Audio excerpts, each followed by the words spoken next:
Good evening. This is the Board of Selectmen meeting, August 20th, 2013. Selectman Castanetti, would you like to lead the board into the Pledge of Allegiance? Pledge allegiance to the flag of the United States of America and to the republic for which it stands, one nation, under God, indivisible, with liberty and justice for all. Mr. Chairman, can we please have a moment of silence for Sharon McKay, passed away a couple of weeks ago. She used to be the former health agent of the town of Saugus. Thank you.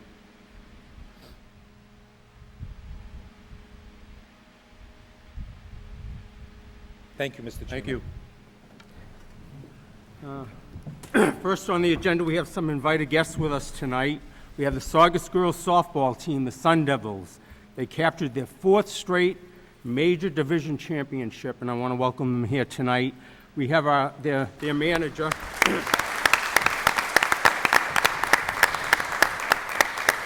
We have their manager here tonight, Steve Elmquist, and he will introduce all the coaches and players. Steve, are you here? Hi, how are you? Want to come up to the podium, and I believe Wendy has all the citations. And you can give us a little background on their accomplishments, and the board members will get up and will congratulate each player as you call them out. Well, first, thank you very much for having us here. I know the board has a very, very busy agenda, but we really appreciate you taking the time to, invite us here and recognize the accomplishments of the girls. This is our fourth consecutive major division championship in Saugus. In our 4-year run, we're 15-1 in the playoffs. We've lost one game in 4 years. It's a fantastic group of coaches, parents, kids. I really can't say enough good things about the kids. Not only are they outstanding softball players, but they're even better kids, and whatever recognition they get is well deserved. But again, what I'm most proud of is these kids come down, every game, every practice. They've improved. They work hard to improve from the beginning to the end. And again, it was a pleasure to be their coach. And again, we thank you for having us here, and it's very appreciated. It's a pleasure. It's certainly one of the highlights of being a member of the Board of Selectmen, that's for sure. When we get to bring the kids in from all these sports organizations. Right. Thank you. Do you have any coaches here with you tonight? Yes, I'd like to introduce my coaches. I have Joe Cimetti.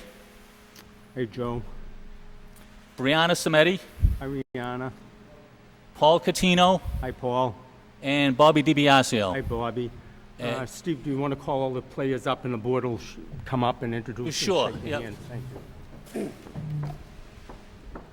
First, I'd like to introduce Alexa Catino.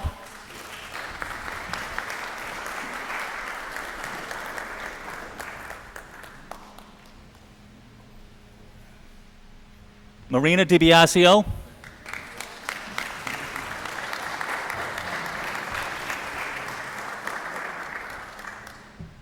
Shaylin Grook.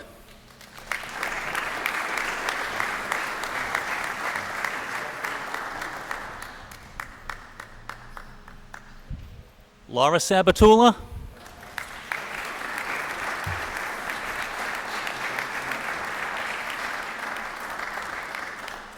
Mia DiBiasio.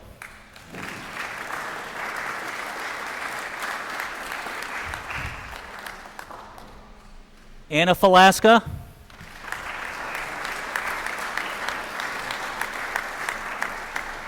Ashley Kilgore.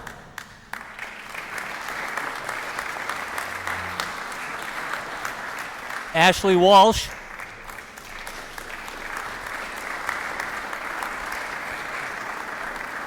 Mia Pochio.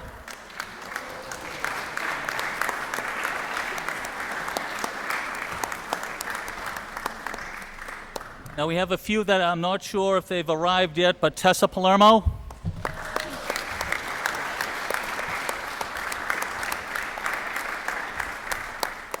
Lindsay Jepson.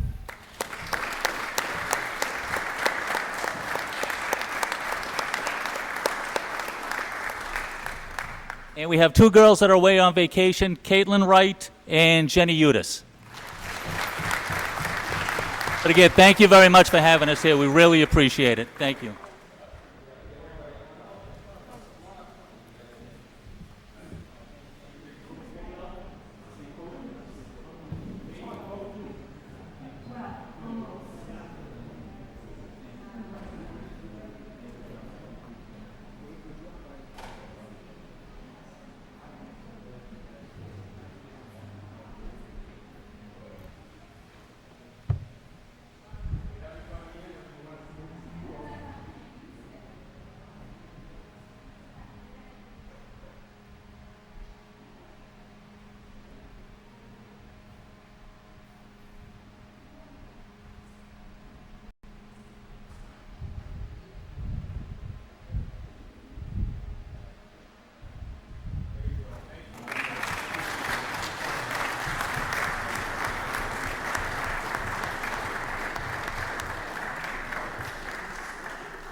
Thank you.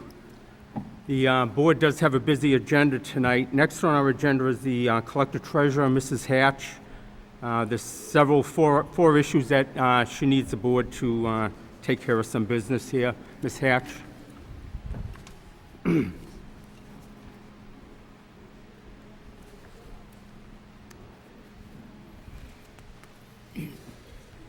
Good evening, Mr. Chairman and board members. A couple of items before you this evening on the agenda. The first is the MWRA loan.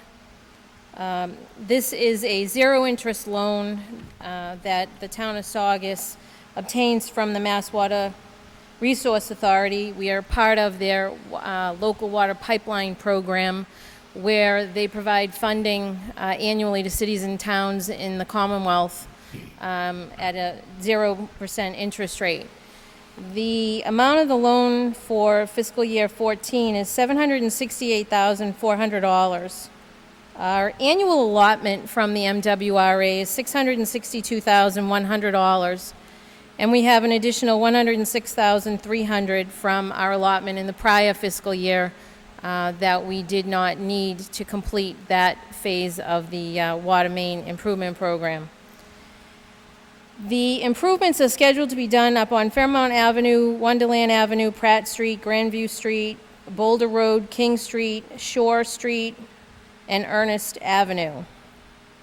We have a closing scheduled with the MWRA on the 26th of August, and attached in the packet this evening, I provided a copy of the vote that would be required by the Board of Selectmen authorizing myself as the treasurer to move forward and close the loan with the MWRA on the 26th. If anyone has any questions, I'll be happy to answer.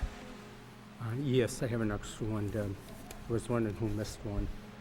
Thank you, Ms. Hatch. I know the town's been participating in this low interest or no interest loan for many years. There's at least 10 that I know of, and we try to dedicate close to $1 million a year improving our water system. Where is the vote, Wendy, on this? I believe. It should be on page 2, I believe, of the packet I gave you this evening. Oh, okay, thank you. Does anybody want to offer that as a motion to that vote? Yeah, there you go. Selectman Panetta will offer the motion for the no-interest loan. Thank you. That the sale of the $768,400 water bond of the town dated August 26, 2013, to the Massachusetts Water Resources Authority, the authority, is hereby approved, and the town treasurer is authorized to execute on behalf of the town a loan agreement and a financial assistance agreement with the authority with respect to the bond. The bond shall be payable without interest on August 15th of the years and the principal amounts as follows. Year 2014, installment $76,840. Year 2015, installment $76,840. Year 2016, installment $76,840. Year 2017, installment $76,840. Year 2018, installment $76,840. Year 2019, installment $76,840. Year 2020, installment $76,840. Year 2021, installment $76,840. Year 2022, installment $76,840. And year 2023, installment $76,840. Further voted that each member of the Board of Selectmen, the town clerk, and the town treasurer be and hereby are authorized to take any and all action and execute and deliver such certificates, receipts, or other documents as may be determined by them or any of them to be necessary or convenient to carry into effect the provisions of the foregoing vote. Okay, and that is seconded by the chair. All those in favor? Aye. Aye. Opposed? Abstained? Ayes have it 5-0. Thank you, Wendy. Thank you. The next item that I'm here before the board this evening is to request a motion from the Board of Selectmen to vacate a foreclosure decree that was issued on the property at 48 Wonderland Terrace. In September 2010, the town of Saugus secured a lien for unpaid 2010 real estate taxes and was recorded in November of the same year. In March of 2012, as a result of subsequent years of real estate taxes remaining unpaid, we filed a petition in the land court to begin foreclosure proceedings, and we received a judgment a year later, March 27, 2013, for that foreclosure. The former owners of the property were notified in July 2013 that the town of Saugus was the legal owner of this property as a result of the foreclosure, at which time they requested from the town of Saugus that they be allowed to vacate that foreclosure decree and take rightful ownership of that property back from the town of Saugus upon receipt of payment in full of the taxes, interest, and fees that were due. On July 18th, they presented to the Treasurer's Office certified funds in the amount of $4,964.53, which was the amount due as of that date for all taxes, outstanding interest, and fees. We're holding that payment in escrow at the time pending a vote from the board this evening. In the packet I provided you on this issue, the second page has a copy of the vote that would be required by the Board of Selectmen this evening. If it's voted in the affirmative, I'll notify our tax title attorney to file the proper documents in the land court authorizing vacation of the foreclosure decree by the land court. Mr. Chairman, Selectman Castanetti. I'll offer that as a motion Okay. to allow the judgment for foreclosure dated March 27, 2013, to be vacated and title of the property at 48 Wonderland Terrace be returned to its former owners as stated in the foreclosure judgment based on payment received in the amount of $4,964.53 for outstanding fiscal 2010 to 2013 real estate taxes with all applicable interest, penalties, and fees. Okay, and that is seconded by the chair. All those in favor? Aye. Opposed?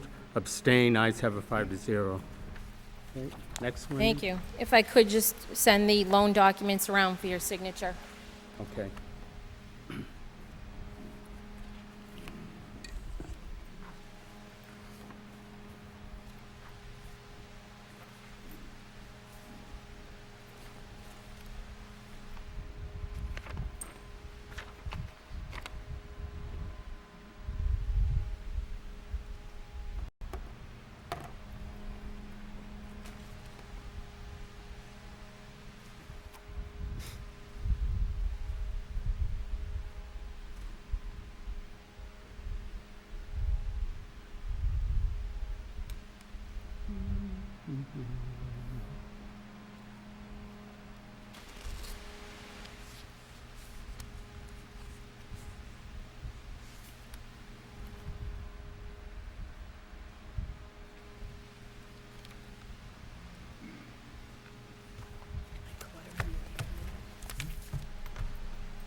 Okay, we all set.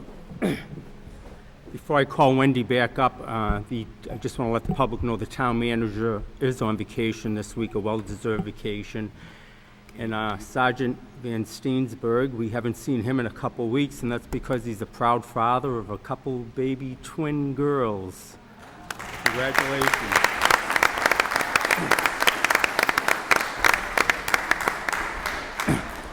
Welcome back, and welcome to the new addition to your family. Wendy, did you have a few other issues?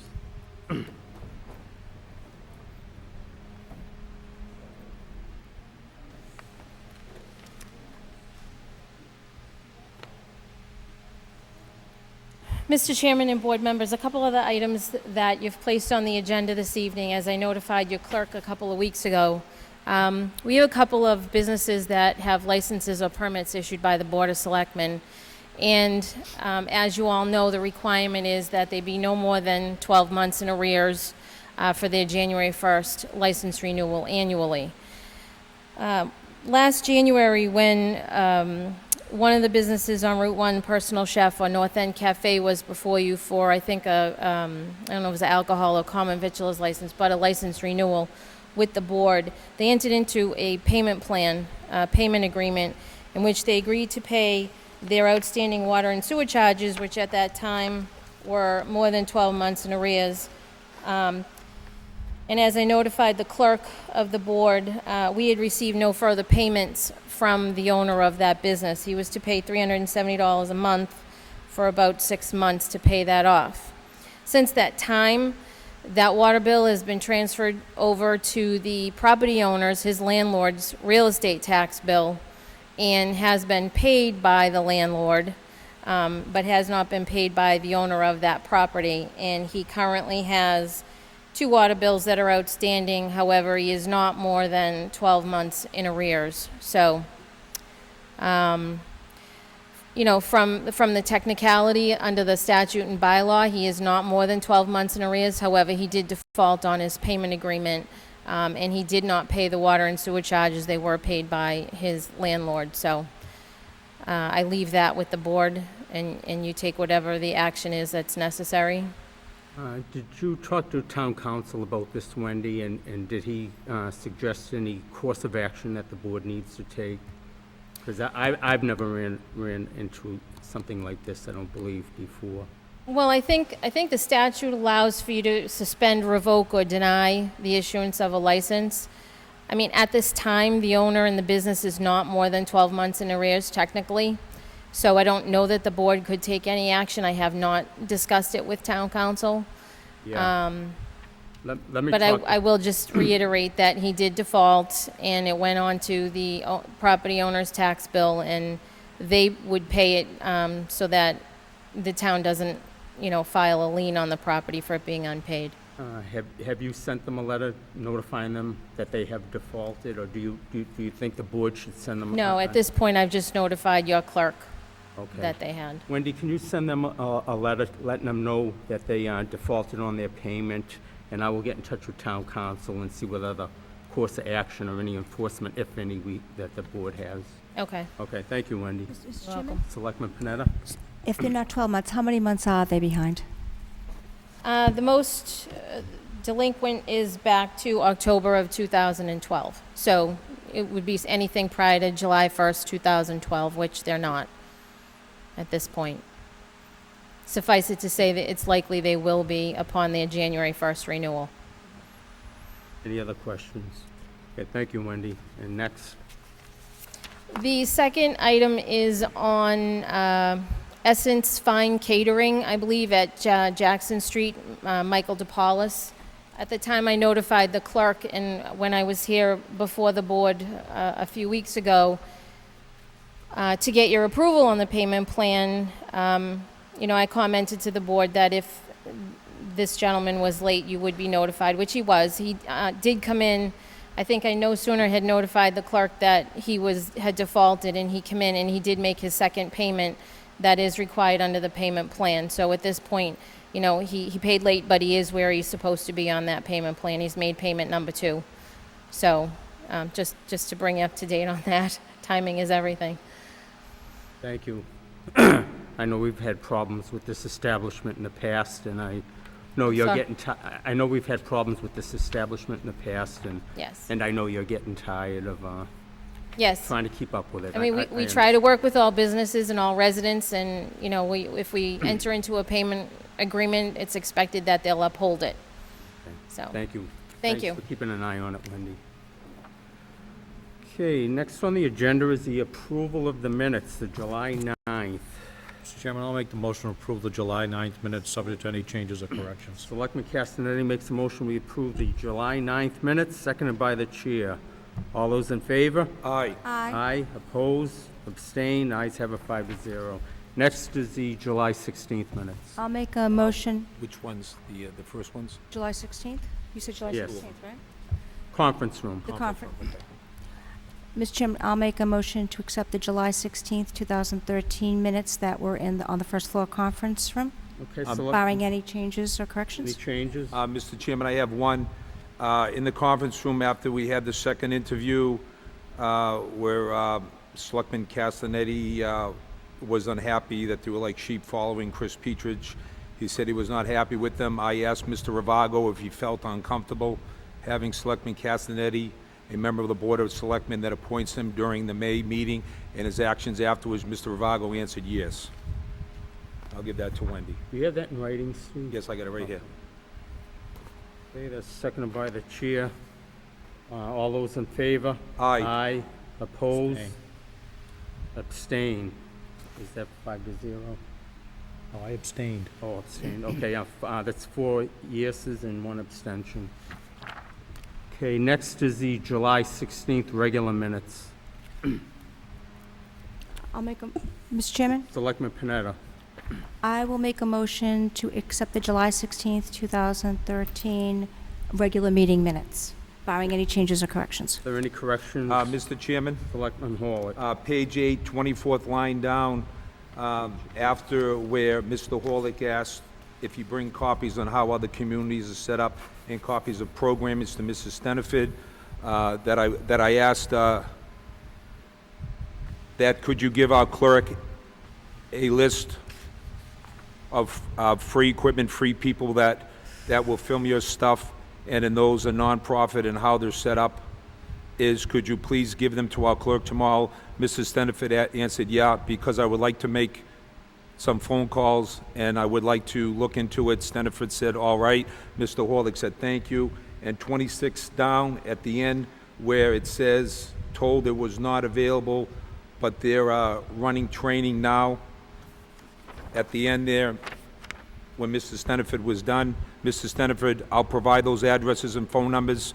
Mr. Horlick said, thank you. And I have that in writing, too. Okay, that's seconded by the chair. Any other corrections? If not, all those in favor? Aye. Opposed? Abstained? Ayes have it 5-0. Next is the July 23rd minutes. Mr. Chairman, I'll make the motion to accept the minutes of July 23rd, subject to any changes or corrections. Okay, and that is seconded by the chair. Are there any corrections on the July 23rd minutes? If not, all those in favor? Aye. Opposed, abstain, ayes have it 5-0. And the July 6 minutes, August 6 minutes, I'm sorry. Mr. Chairman? Selectman Panetta. I'll make a motion to accept the August 6 minutes, but I do have a change on page 3. Page 3. The second paragraph on page 3, it's twice it says NBA. We want to write NBA. Yes.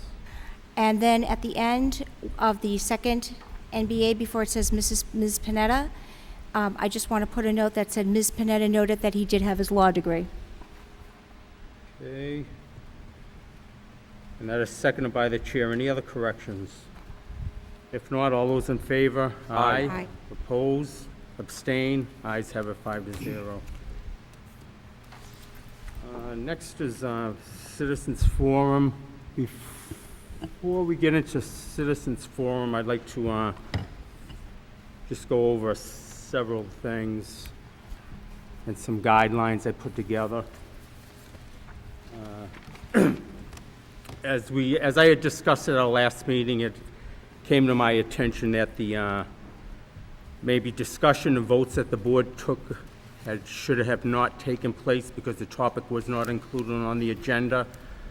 Although the practice has been ongoing since I assumed the chairmanship a short time ago, I felt it would be best to receive some guidance from the AG's office, like I told board members at our last meeting. In 2009, the open meeting law was revised as part of the ethics reform bill, and in July 1st, 2010, the Attorney General's office assumed responsibility for the enforcement of the open meeting law. And I did have several communications with Laurie Zevakich, the legal analyst in the Division of Open Government of the section of the Attorney General's office, and I did send out a memo to board members regarding the open meeting law, and I just want to read them so the public does have knowledge of the responsibility of the chairman in the open meeting law. Just for the records, the chairman's responsibility is set the selectmen's meeting agenda. The burden falls with the chairman to decide if an issue or a topic that comes up which was not properly noticed and included on the selectmen's agenda should be discussed or referred to the next meeting so that it can be properly noticed and included on the selectmen's agenda. The Attorney General strongly encourages public bodies to postpone discussion and actions on issues or topics that are controversial or may be of particular interest to the public if those issues or topics were not listed on the meeting notice. If a citizen, town manager, or a member of the board wants input and/or guidance from the Board of Selectmen, which will result in discussion of the subject, the issue and topic must be included on the Selectmen's meeting agenda. And also, if a citizen, the town manager, or a member of the board wants the board to vote on an issue or topic, it must be properly noticed and included on the Selectmen's meeting agenda. So, in conclusion, I will not recognize any issue or topic that is not included on the Selectmen's meeting agenda. And I'd like to also just talk about last meeting, what happened last meeting in regards to Citizens Forum. As you know, Citizens Forum is an important part of the Board of Selectmen's meeting agenda, and this board, at our last board, did put it on the agenda twice, once in the beginning and once at the end of the meeting to give the opportunity for citizens to bring up an issue to the board. Looking back over the past several months, I asked myself, has everybody that wanted to speak had a fair opportunity to speak?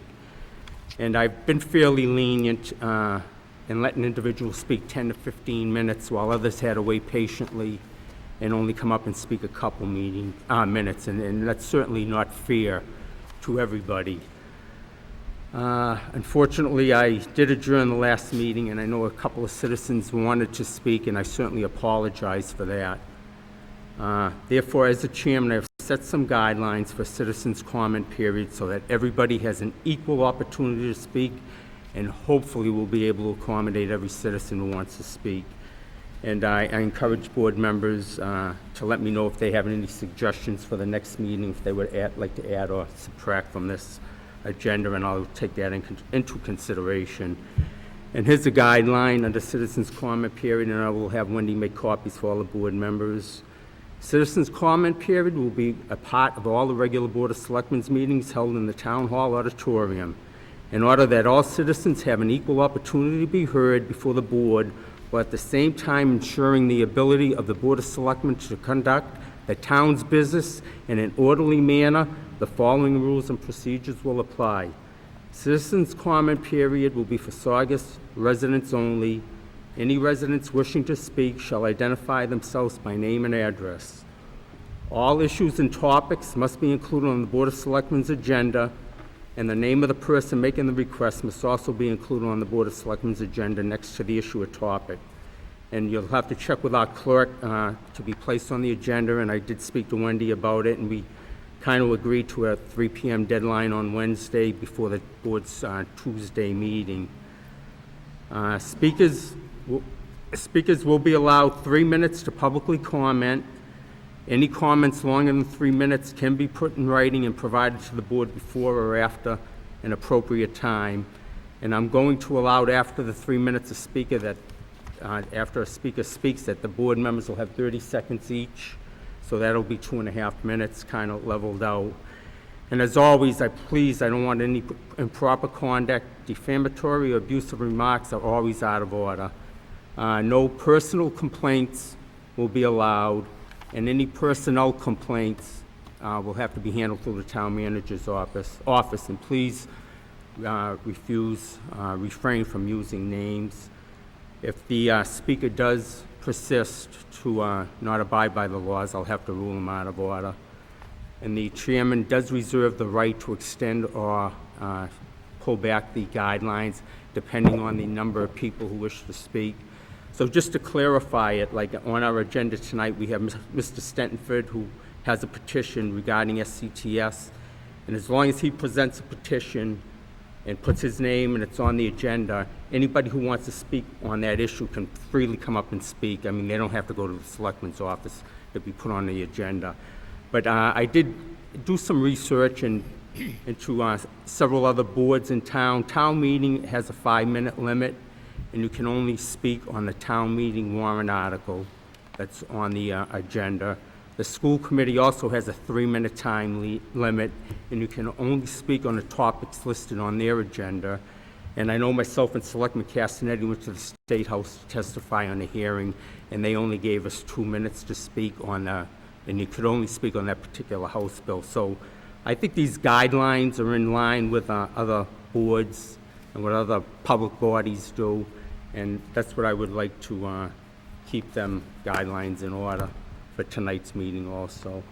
And just for board members, I know I was going to bring it up under members' motions, but I spoke to Wendy about correspondence, and starting September 1st, we couldn't do it for this meeting because the public hearings were already advertised. We're going to move correspondence up and for the public, because I know a lot of organizations come before us as citizens wanting the board to take up some business, so we felt it would be good to take it up in the beginning of the meeting rather than have them wait during the whole meeting. And we'll try to take care of the residents at first. So it will be called to order, invited guests, approval of minutes, correspondence next, citizens forum or comment period. Then we'll start our continued public hearings and public hearings. The town manager's report, then members' comment period, those are the new names, and then citizens' comment period in the end. So that'll remain the same, and I just wanted to go over them rules for board members and the public. Okay, next on the agenda is citizens forum. We did have provided a petition. Mr. Stentonford, is he here tonight? Did you want to bring it up now, Chet, or at the end of the meeting under citizens forum? It's on the agenda Okay. for correspondence. Yeah. Should have been on from members of Citizens Forum. If it's regarding that issue, that's fine. If not, no. It's like the chicken, where's the chicken and the egg? Please sit down. Mr. Stentonford, please.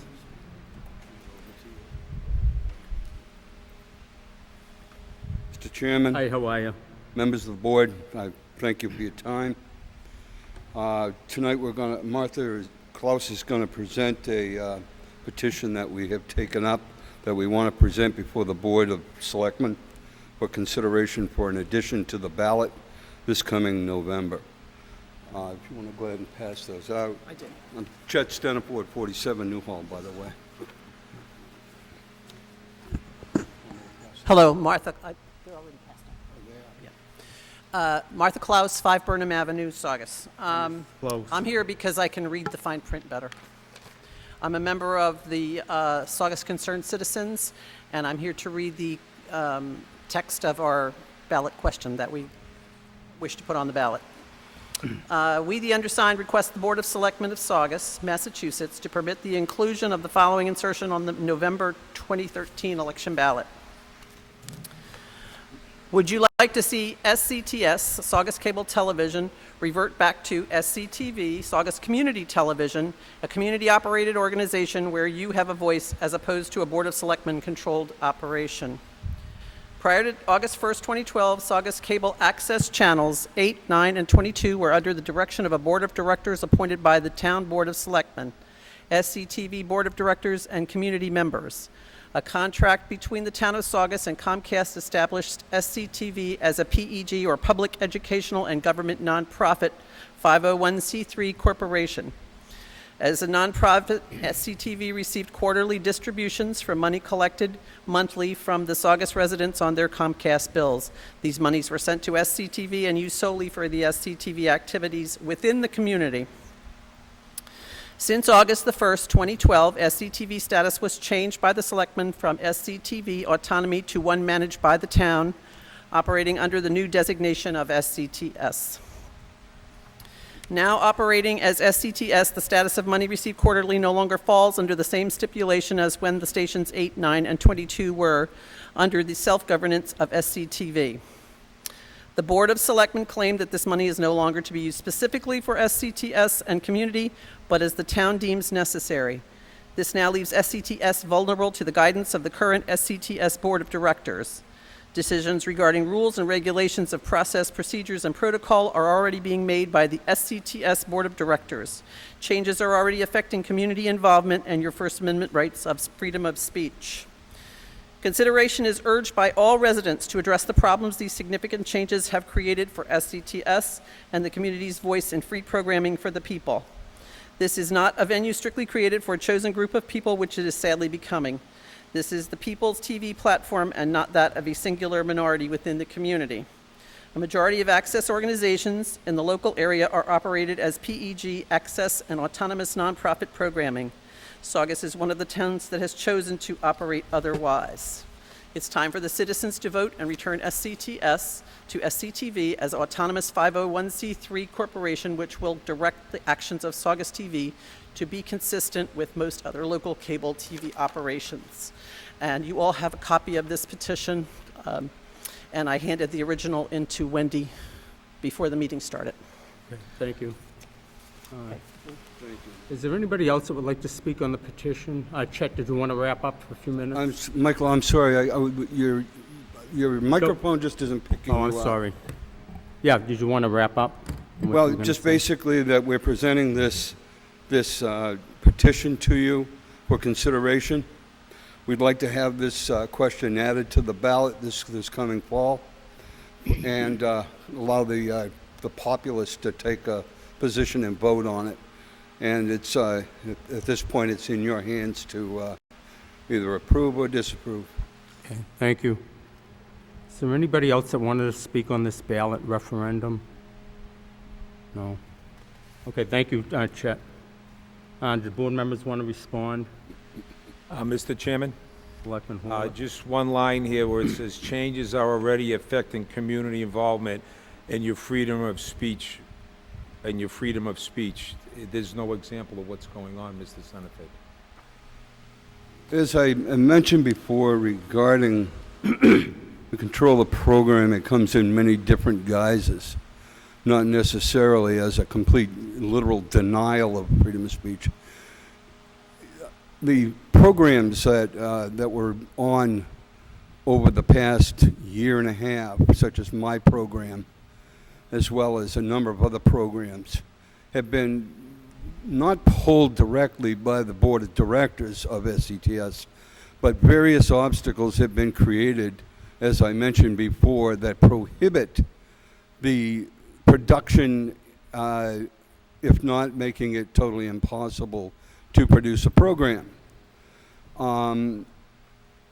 Basically, regarding freedom of speech, I was called in one time by the board of directors supposedly for a violation of the rules and regulations.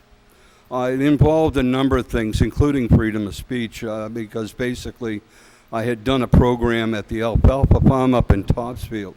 And this is dating back a bit. But I had done a program up there, and there were various accusations made that I did various calls to action, that I was promoting a business, that I was basically not following the guidelines of the rules and regulations. I don't feel as though I violated anything on the rules and regulations, and I called the FCC on it. And the FCC told me that basically, Mr. Steniford, you have a right to produce your program anywhere you like, as long as you follow certain guidelines. And those guidelines are, number one, you can announce the company name. You can give a phone number for that particular person. You just cannot make comparisons between their product lines as if to say Mike's Barbershop is better than George's. You cannot, for instance, say, come on down to Ted's Barbershop and get your hair cut because we'll do a better job. Those are promotional things. Now, as far as I was concerned, I was not promoting anything. I was told that I violated the fact that I was promoting a business. Well, Horticultural Services has not been in business for over a year. It is officially wiped clean of the slate of the IRS and the state. Now, when I say violation of freedom of speech, basically, I was just basically talking and sharing with people how they go about fermenting wine and making wine. And I was basically, they were trying to deny me the right to do that program, where I did it and the content of what I put on the show. So I hope that answers your question. And the second question I have here, it says that, Steve, can I just ask other board Oh, members sure. if they want to make a comment or ask a question before we I have nothing. go? Okay, go ahead, Steve. also too, where it says here that you have a voice as opposed to a Board of Selectmen controlled operations. The Board of Selectmen appoints the board over there of the cable board. The cable board then appoints and gives a job description and compensation to the director of the studio. The director of the studio then works with the people that are there for the programming and where the schedule is and how things are done.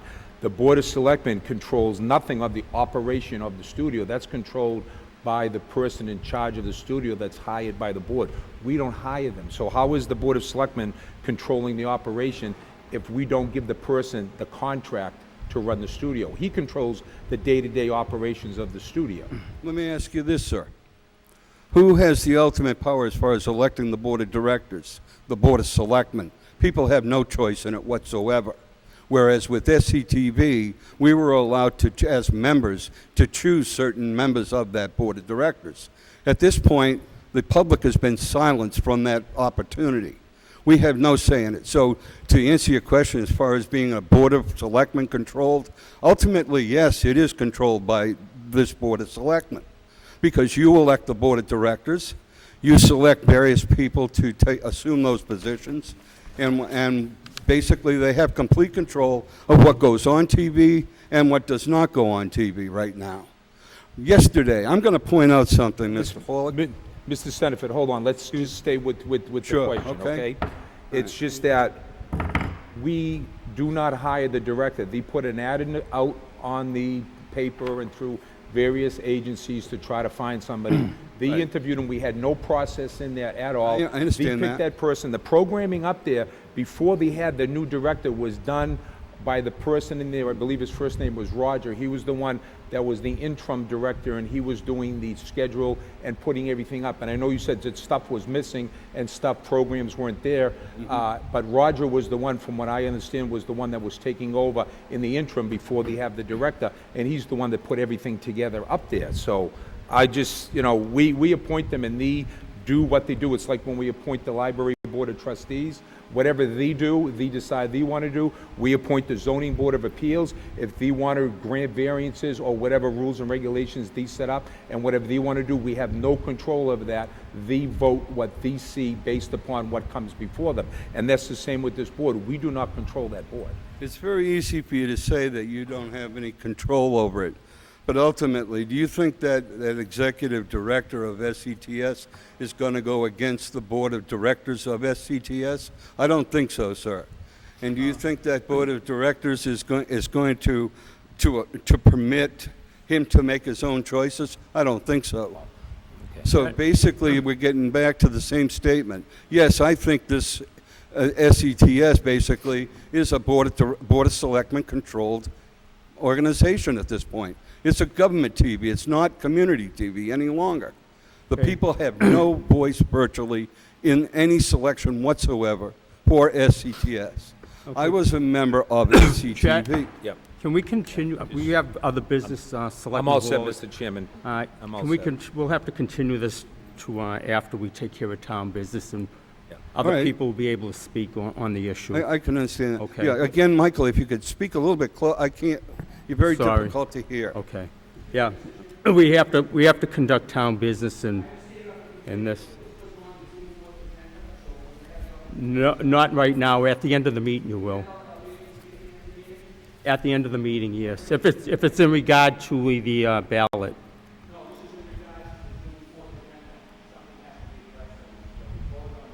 No, it has to be on the agenda. Tonight's a violation of the open meeting law. I cannot entertain anything that's not on the Board of Selectmen agenda. It's not arbitrarily, it's the law. Please, sir, sit down. I'm going to have you removed from the building. Next on the agenda is the public hearing regarding Hometown Pizza, the 7:45 public hearing. The notice is hereby given that the Saugus Board of Selectmen will conduct a public hearing on the application of Alberto Grimes, DBA Hometown Pizza, 23 Essex Street, for a common victuals license and for a determination of a variance voted on April 23rd, 2013, to waive the external grease trap requirement under Article 4, Section 21 of the Town of Saugus Sewer Rules and Regulations. This hearing is being held under Article 3, Section 12 of the Town of Saugus Sewer Rules and Regulations. The hearing will be held in the Saugus Town Hall Auditorium, 298 Central Street, on August 20th, 2013, at 7:45 p.m. Is the applicant or his or her representative here tonight? Hi, how are you? Want to please come on up and give your name and address to our clerk?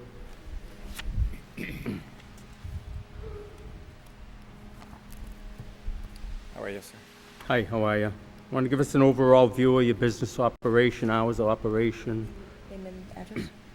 It is like a small pizza shop, which I would say 95% of the business is like a delivery and takeout. So that's why I try. Excuse me? Yes. I'm sorry, Mr. Chairman. Your name and address, please, for the clerk, and could you The please... address? Yeah, your name and address, Name please? and address? And can you please speak, more into the mic? It's tough with the fans going. We Okay. can't hear you very well. Thank you. So my name is Adalberto Jimenez. The address of the business is 23 Access Street in Saugus. That's the question? Okay. So I'm here to get the common virtualized license and trying to see if a consideration to get the... Could you just try to speak up loud? I know why Mr. Stenford couldn't hear me. That fan is going, and it's hard to hear in here. Sorry about that. I'm sorry. Thank you. And also my English is a little bit broken too, so... Why don't we just shut it off? Turn it off, yeah, because we can't hear him. Sorry. No problem. Sorry, Mike. Yeah, that's better. Thank you, Selectman Hall. Okay, go ahead. So it's a small pizza shop, I was saying it is located at 23 Essex Street. My name is Adalberto Jimenez. It's a small pizza shop, which we do, I would say 95% of the business is delivery and takeout. And I need to get the common virtualized license, and the big thing is get a waiver for the external grease trap, because I do paper plates, and like I said, 95% goes out of the building. People don't eat there. Only probably like 5%. We get some kids get like a slice of pizza or even a sub. They eat there. We give a paper plate, disposable knife and forks, plastic cups. So everything goes to the trash. And all the oil I get from the fry later and for the grill, I put on a big barrel outside, and the company pick up because I sell that oil for a company. So it's like a minimal dishes I have at the pizza shop. So we're going to open up 7 days a week, 11 a.m. to 10 p.m. with 11 seats. I do only 6 days a week, but I apply for Sunday just in case in the future. Yeah, Maybe might a as well football while you're game, here. but for now I do only on 6 days, Monday through Saturday. Yeah, that makes sense that you include Sunday while you're here. Yeah, it's a family business, working me, my wife, and my son, so we need 1 day off to be together on a Sunday. But in the future, maybe we'll use the opportunity to open on Sundays. The comments from the Board of Health: an exterior grease trap should be installed. And same thing from the plumbing inspector, they want an exterior grease trap. I know I did talk to Board of Health today, and they went down with the plumbing inspector because I wasn't sure if there was enough land on the property to install an external grease trap. And they said there was where the parking lot is. So I don't know what board members want to do. Up to board members, but Mr. Chairman? go ahead, Selectman Panetta. We had a situation just recently where we didn't waive an external grease trap. It was a similar type of business to what you have. I, of course, have no problem with granting you the common victualer's license, but I will not vote to allow a waiver for the external grease trap. We've had some issues with our sewer system. Taxpayers have spent millions and millions of dollars, and I'm certainly not going to vote to allow grease to go into our sewer systems. Okay? Any other comments? This is a public hearing. Is there anybody in the audience who would like to speak in favor or oppose to this application? If not, any other comments from board members or questions? Okay, do I have a motion then? I'll make a motion, Mr. Chairman, Yeah. Selectman to Panetta? allow Adalberto Gimenez doing business as Hometown Buffet, 23 Essex Street, for a common victualer's license to be opened 7 days a week, 11 a.m. to 10 p.m., with 11 seats, but not allowing for the external grease trap.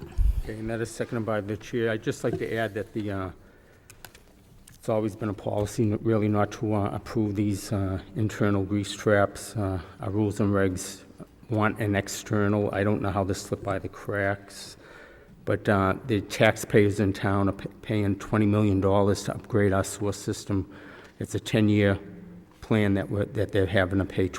I believe it's probably around $25 million, and I think the board has to be pretty strict on this, so I'm going to select Selectman Panetta's denial of the external grease trap. Mr. Chairman, one more thing. Selectman The Panetta. other thing that we did was we allowed just previously for the 90 days, so you have 90 days to put the external grease trap in. We don't want to do anything to stop this transfer this evening so that you can move forward, but to put something in to get the 90 days. Sure, we can include it into the motion. It has to be installed within 90 days. Okay, and that is seconded by the chair. All those in favor? Aye. Aye. Opposed? Abstain? The ayes have it 5-0. Okay, good luck over there. Good luck. Thank you. Okay, Next on the agenda is the 7:50 public hearing.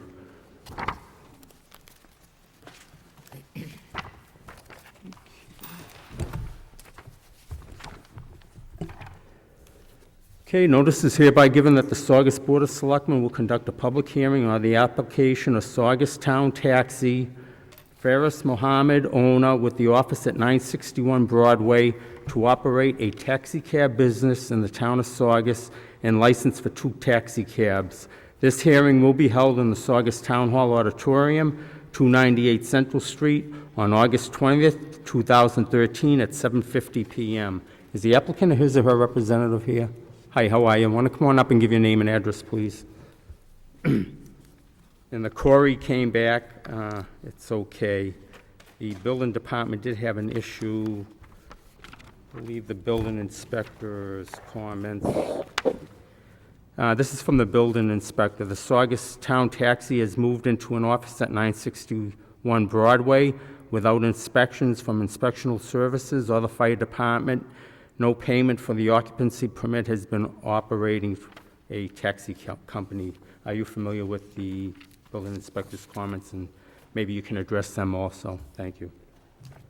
Good evening. My name is Faz Mohammed. I'm applying tonight for to run. Can you speak up, please? I can't hear you. You have to speak in. Good evening. My name is Faz Mohammed. I'm trying to open Saugus Town Taxi in Broadway, 961 in Saugus, and this is my son. Mr. Chairman, could they give their names and addresses, so we have the addresses for our clerk, please? I'm sorry? Have to give your address too, sir, please, where you live. What city- Oh. Your address, city, and town where you I live. live in 78 Norwood Street, Everett, Mass. Thank you. 02149. Thank you. My name is Adil Faris, and I'm his son. I live in 137 Reed Street in Winthrop, Mass. And I'm his representative, and I'll be speaking on his behalf tonight. And yeah, the question was about Yes, the local. building inspector said he hadn't inspected the building, and you haven't received an occupancy permit yet, and he needs to inspect the office that you're at, and you need to apply for an occupancy permit.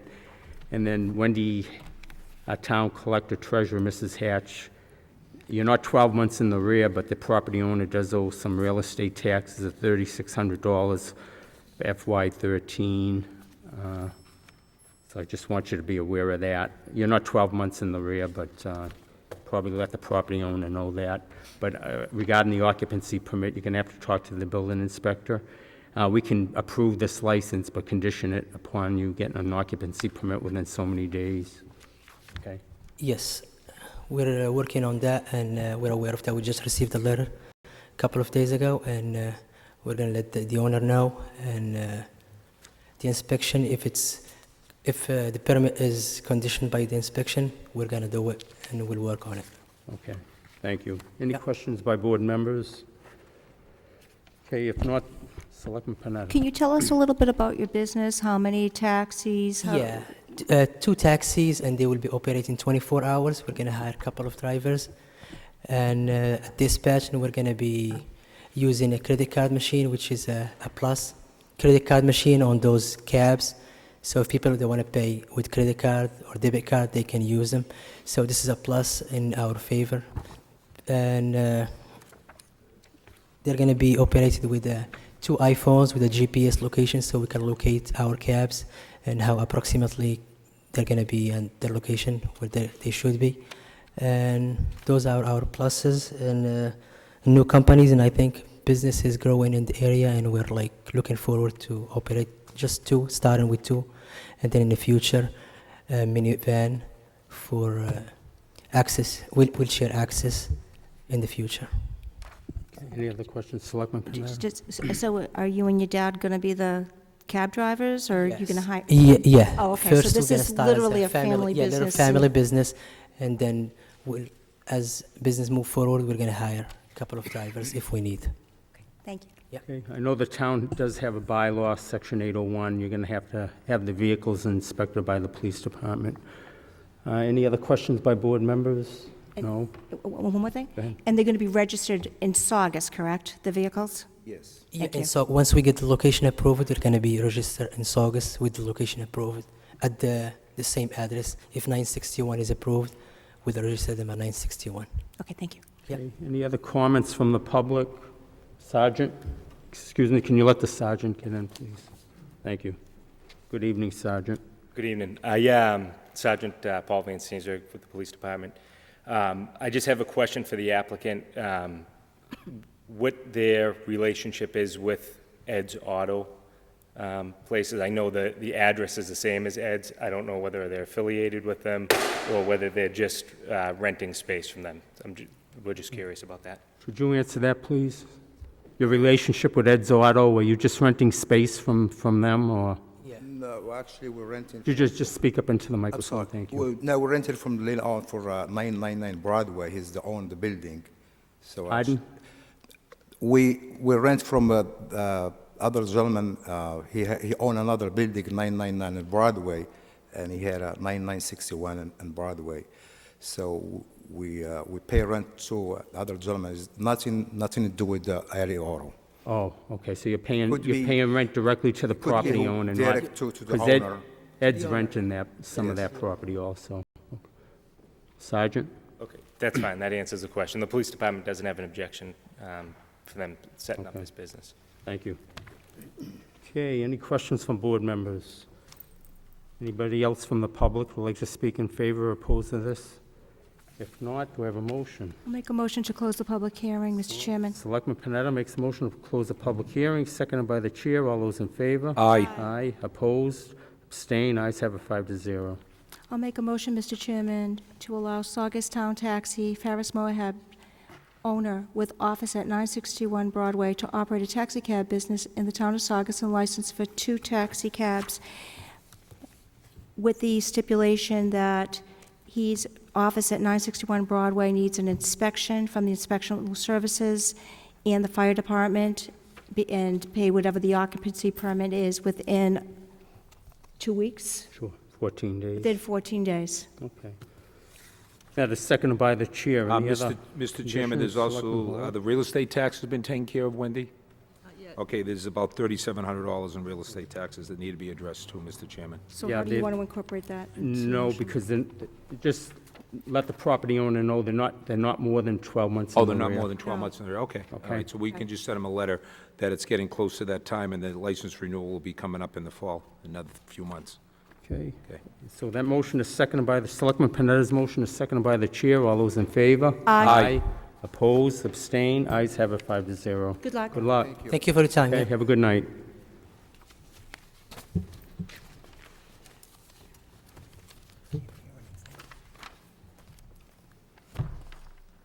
Okay, next on the agenda is the 7:55 public hearing. We're about almost 45 minutes late, but, okay, notice is hereby given that the Saugus Board of Selectmen will conduct a public hearing on the application of Laurie Kuna Tumble Inn Diner, 488 Lincoln Ave, for a transfer of common victuals license, entertainment license, and extended hours operations permit to allow the business to be open at 4 a.m. from S&R Food Service, DBA Tumble Inn Diner, located at 488 Lincoln Ave. Application is also being made for a variance to waive the external grease trap requirement under Section 4, Article 4, Section 21 of the Town of Saugus Sewer Rules and Regulations. This hearing is being held under Article 3, Section 12 of the Town of Saugus Sewer Rules and Regulations. This hearing will be held in the Saugus Town Hall Auditorium, 298 Central Street, on August 20th, 2013, at 7:55 p.m. Is the applicant or his or her representative here? Want to come on up, give your name and address to our clerk? Thank you. I did speak with the Board of Health today regarding the Tumble Inn also, and they need to get into the building to see if an external grease trap can be installed in the rear parking lot. So he would suggest that we just continue the grease trap waiver requirement and go forward with the transfer of the common victuals and entertainment license. Hi, how are you? Hi, good evening, Mr. Chairman and members of the board. My name is Laurie Kuna. My address is 134 Falcon Street, East Boston, Mass. Want to give us an overall view of your business operation? I am in the process of purchasing the Tumble and Diner, which has been an established business in Saugus for over 70 years, and it is a breakfast and lunch. Okay, and the hours of operation, 4 a.m. to 10 p.m., 7 days a week, correct? For the current owner, that's what they are right now. Is that what you're looking for? That's what we'd like to Okay. keep too. That's fine. And entertainment for one television? Yes. Okay. Do board members have any questions? If not, this is a public hearing. Is there anybody in the audience that'd like to speak in favor or opposed to this application? Okay, no, like I said with the external grease trap requirement, we're going to have to continue that to our next meeting until we hear back from the plumbing inspector, okay? Do I have a motion to close the common victors entertainment portion of the license? So moved, Mr. Chairman. Okay, Selectman Panetta makes a motion that we close the common victors entertainment and extended hours of operations portion of this hearing, seconded by the chair. All those in favor? Aye. Opposed, abstained, ayes have it 5-0. Mr. Chairman, Selectman Panetta. I'll make a motion to allow Laurie Kumba doing business as Tumble Inn Diner, 488 Lincoln Ave, for a transfer of the common victualers license and the entertainment license for one television and the extended hours of operations, which are 4 a.m. to 10 p.m., 7 days a week. Okay, and that is seconded by Should the we put how many chair. seats? We're not changing the number of seats. You're right, 52 seats. Same capacity, 52 seats. Yes. What's there now? Yeah, okay. We'll add 52 seats total in seating capacity. Okay, that is seconded by the chair. All those in favor? Aye. Opposed, abstained, ayes have it 5-0. And I do need a motion to continue the hearing on the variance of the grease trap waiver. So moved, Mr. Chairman. Selectman Panetta makes a motion that we continue the hearing on the waiver for the external grease trap requirement, and that is seconded by the chair. All those in favor? Aye. Opposed, abstained, ayes have it 5-0. Okay, good luck. Good luck. Thank you. Thank you for your time. Our next meeting is September 10th, Wendy? Yes. Our next meeting is September 10th. Okay.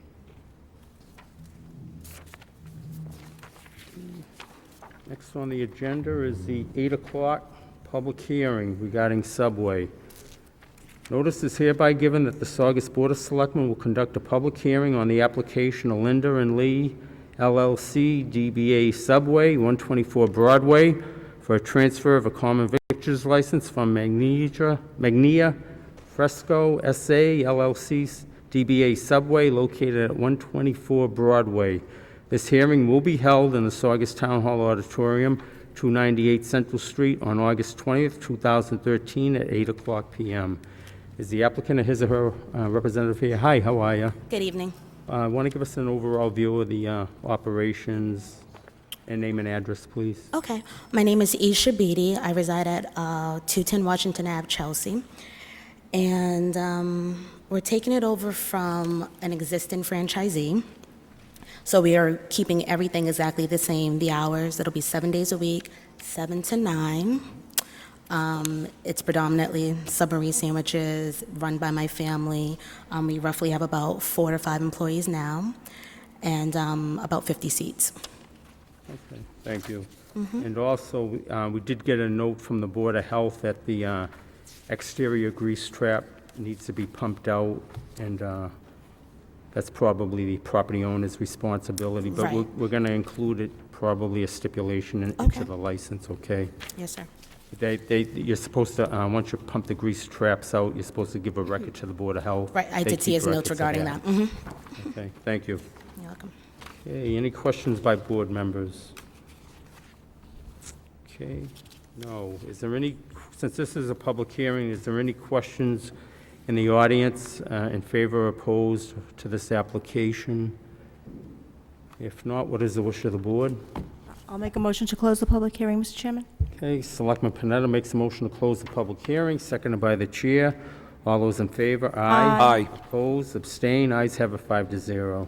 Mr. Chairman, Selectman Panetta. I'll make a motion to approve Lydia and Lee LLC doing business as Subway, 124 Broadway, for transfer of common victualers license from Mangia Fresco SA LLC doing business as Subway, located at 124 Broadway, with hours of operation Monday through Sunday, 7 a.m. to 9 p.m., with 50 seats, with the stipulation that the outside grease trap that's located on the right hand of the establishment, that we get a record of when the grease trap was pumped, and the Board of Health continues to get those on a regular basis. Yes, ma'am. Thank you. Okay, seconded by the chair. All those in favor? Aye. Aye. Opposed, abstain, ayes have it 5-0. Okay, good luck. Thank you. Okay, Thank you. bye-bye. Finally, our last public hearing. I figured we might be here till midnight tonight, but we're moving along pretty well. Notice is hereby given that the Saugus Board of Selectmen will conduct a public hearing on the application of Honey Baked Ham, 405 Broadway, for a common victuals license. This hearing will be held in the Saugus Town Hall Auditorium, 298 Central Street, on August 20th, 2013, at 8:05 p.m. Is the applicant or his or her representative here? Hi, how are you?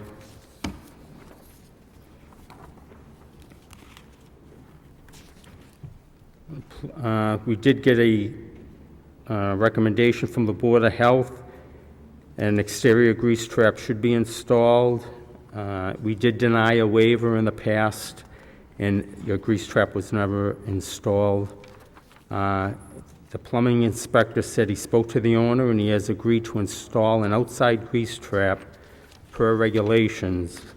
But I would suggest that the board set a time limit on the installation of the grease trap and include it in the condition of the license if we approve it. And I would suspect that, I know we did get something from Rick Salvo. Yeah, he submitted a plan. He submitted a plan for the exterior grease trap, so I would, like I said, I would put a timeline on that for that installation and tie it into the license, so the board will have the ability to revoke the license, because we did have a broken promise regarding that before.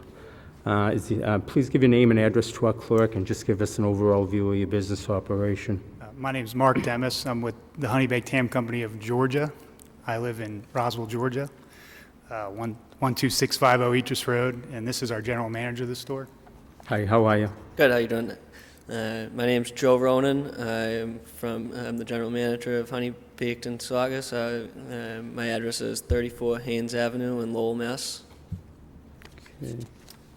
And I'll try to be brief. Honey Baked Ham's a family business. It was founded in 1957. The store in Saugus has been there since 1982. The grandfather started the business, and we purchased the Northeast Territory from who we call Uncle Steve. I work for Uncle Steve's niece, so it's a family business, so we're new owners a year ago. So I believe that the waiver, and they didn't install it, was the previous owner, not us. I have submitted we want to add seats. We've gone from just a ham store to a cafe. So they have a full set of construction drawings. Rick did submit a full engineered drawing that Jim Kennedy's looked at and approved. So you don't have to worry about us putting it in as soon as we get our permit. It'll probably be in about a week after that. Okay, thank So, you. and anything else you need to know? I know Yeah, everyone's we trying to get have, out of here. I looked at the plans. Am I correct to assume that there'll be 35 seats? I think there's 30 on there, but if there's 35, I know that we've done the calculation for the grease trap, and we're putting 1,000 gallon in there, and we're way under, our calculations are way under 1,000. I think it came in between 500 and 600 gallons, so. Okay, are there any questions by board members?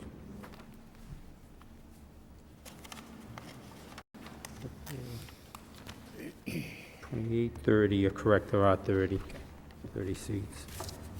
Okay, no questions by board members. Since this is a public hearing, is there anybody in the audience who would like to speak in favor or oppose to this application? Okay, if not, what is the wish of the board? Mr. Chairman, Selectman Horlick. make a motion to close the public hearing. Selectman Horlick makes a motion to close the public hearing, seconded by the chair. All those in favor? Aye. Aye. Opposed? Abstain? Ayes have it, 5-0. Selectman Horlick. Mr. Chairman, I'll make a motion to approve the common victuals license for Honey Baked Ham Company, 405 Broadway, with the following stipulations. The plumbing inspector says that an external grease trap should be installed per plans that are provided by Allied Engineering, and it should be done as we've done in the past, within 90 days. If there's an issue where you can't get it done in 90 days, please contact our clerk, and you can come back and we can see if we can extend it for you. Great. Okay, and The hours of operation, as was stated in the application. I believe 10 to 6. 10 to 6. Okay, 10 to it's- 6, Monday to Saturday, and 11 to 5 Sunday. So Saturday, Monday through Saturday, 10 to 6. Your letter said Friday. Okay, Monday through Saturday, 10 to 6, and Sundays, 11 to 5. Correct. Okay, and that's 30 seats capacity. Okay, seconded by the chair. All those in favor? Aye. Opposed, abstain, ayes have it 5-0. Good luck. Good luck, Bob. Okay, that is it with our public hearings. Mr. Chairman, Selectmen? can we take a 2-minute? Sure, that's a good suggestion. Selectman Mitchell calls for a 5-minute recess, seconded by the chair. All those in favor? Aye. Opposed, abstain, ayes have it 5-0. The board's going to take a 5-minute recess. So we can go stand in front of the fan.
Okay, the meeting will come back to order. We're under correspondence now. I'd like to go back to the petition for SCTS. Is there anybody else here that would like to speak on that petition? Okay, if not, what is the board's wishes regarding that petition? Mr. Chairman, Selectman Mitchell. I would like to make a motion to have it put on the ballot, but I would like to see it looked over by town council and maybe rewritten. Okay. Any other comments from board members? I'm going to tell you how I feel. And that's not only with this petition. This is with one that was mentioned earlier about the 2 to 3, how people wanted to put it on the ballot. And my feelings is going to be with a issue that's coming up right after this regarding the Curley property.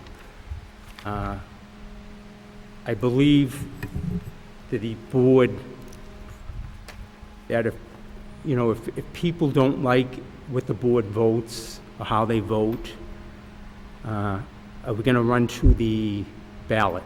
Are we going to keep putting things on the ballot to ask the people to confirm or deny what we have done? And I don't think that's what people elected us for. I think they elected us to make decisions. They might not be happy with them, but to put petitions on the ballot, I don't think that's the way to go. And I'll be speaking about that again regarding the other petition that's before us. The same thing with the town meeting vote. When town meeting voted to support the majority of the board's article, that made it 3 votes to rehire or reappoint an existing town manager. 2/3 of town meeting supported that. And once again, the board was asked to put that on the ballot. I think we need to respect the process of town meeting and their vote, and that's why I didn't support that. And we're going to be discussing the Curley property right after this.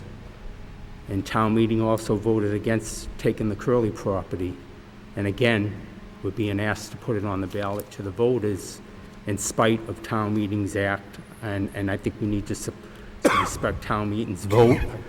I think there is a process if people want things on the ballot, a non-binding referendum. I don't think it's through the Board of Selectmen. I think it's through the state statute, the process which requires you get 10% of the registered voters in town, which is about 18,000 registered voters, so you would need approximately 1,800 votes to get something put on the ballot. I think that's the process that should be adhered to, and not running to the Board of Selectmen for everything that you disagree with, whether it's how the board votes or how town meeting votes. And that's just my feeling, and I'm not going to support the motion here tonight to do that. Do other board members have a comment? Has this been seconded, Mr. Chairman? No. We're discussing it without a second. I'll second Selectman Mitchell's motion. Okay, any other comments? I'll make just a couple of real quick comments. When I was elected to the SCTV board, I remember the nomination process, and it wasn't a good nomination process. I don't know if there's anybody in this room who was there, but the rules weren't quite right, and people didn't know who was being nominated and who was being elected, and it was not a good process. But I just thought that was important to make mention of. And regarding the programming, the selectmen don't get involved at all with the programming. And when I was on the SCTV board as a board of director, we never got, at least I never got involved with any of the programming. It was up to the program manager who did the programming. And as this petition is written, I don't agree with a lot of the verbiage that's on here. That I'm not going to go. It's pretty long, so I'm not going to read the whole thing. I understand the petitioner, and I know that he wants to see the best for the community, and he does have his show, which is a very good show, but I don't think that, especially written the way it is, I wouldn't support this. Any other comments before the vote? Okay, if not, Selectman Mitchell's, Chair second, Selectman Mitchell's motion that we approve to put it on the ballot and also to get town council to look at the verbiage. And that's seconded by the chair. Wendy, could I have a roll call vote, please, on Selectman Mitchell's motion? Mr. Castanetti? Yes. Mr. Horlick? No. Mitchell? Yes. Panetta? No. Mr. Serino? No, and it's denied 3-2. What I would like to do while we're on the subject of petitions is take out of order correspondence number 8, the petition to transfer control of the Curly property. Do I have a motion? 6, Mr. Chairman. No, it's 12. Oh, no, I'm sorry, you're right. Yeah, Wendy. Okay, Selectman Castanetti makes a motion to take that out of order, seconded by the chair. All those in favor? Aye. Aye. Opposed, abstained, ayes have it 5-0. Is the applicant here, Mr. Nicosia and Mr. Gould? Hi. Good evening, how are you? Mr. Chairman, can we shut I'm that Dennis fan Gould. off again? Yes. I'm the chairman of the Cemetery Commission. I think I know where you already stand, Mike. I think I just heard that. Yeah. Thank you. Absolutely. What I'd like to say, though, is this is a little bit different. Under Massachusetts General Law 114, it's up to the municipality to provide a burial place for its residents. There's a law on the books today that says we're supposed to do that. So this commission has been working several years to try to keep the cemetery alive, if you will, by coming up with columbariums and coming up with a veterans grave unit across the street. We've come up with a children's burial place, so for decades, veterans and children have a place to be buried. Now we're trying to concentrate on the residents.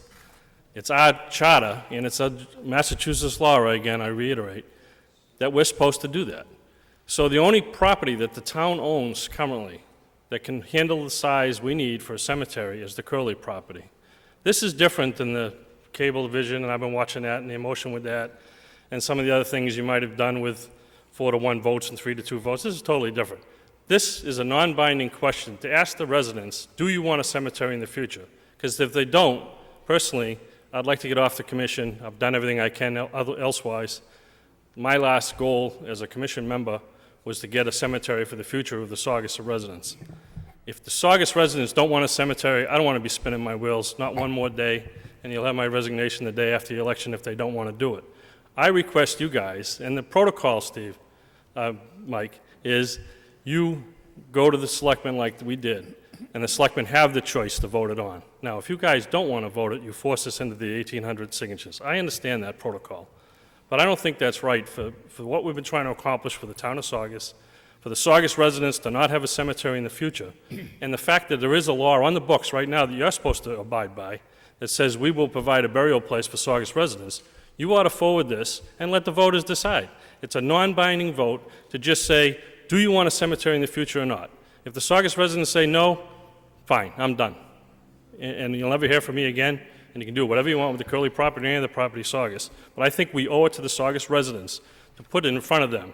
Having 3 members of a board or half of the town meeting members or failed by 10 votes, I don't think is the right thing. I think we ought to put it in front of the residents and let them decide once and for all. Do they want a property? So this is a non-binding thing, really just to get at the point of, do they want a cemetery?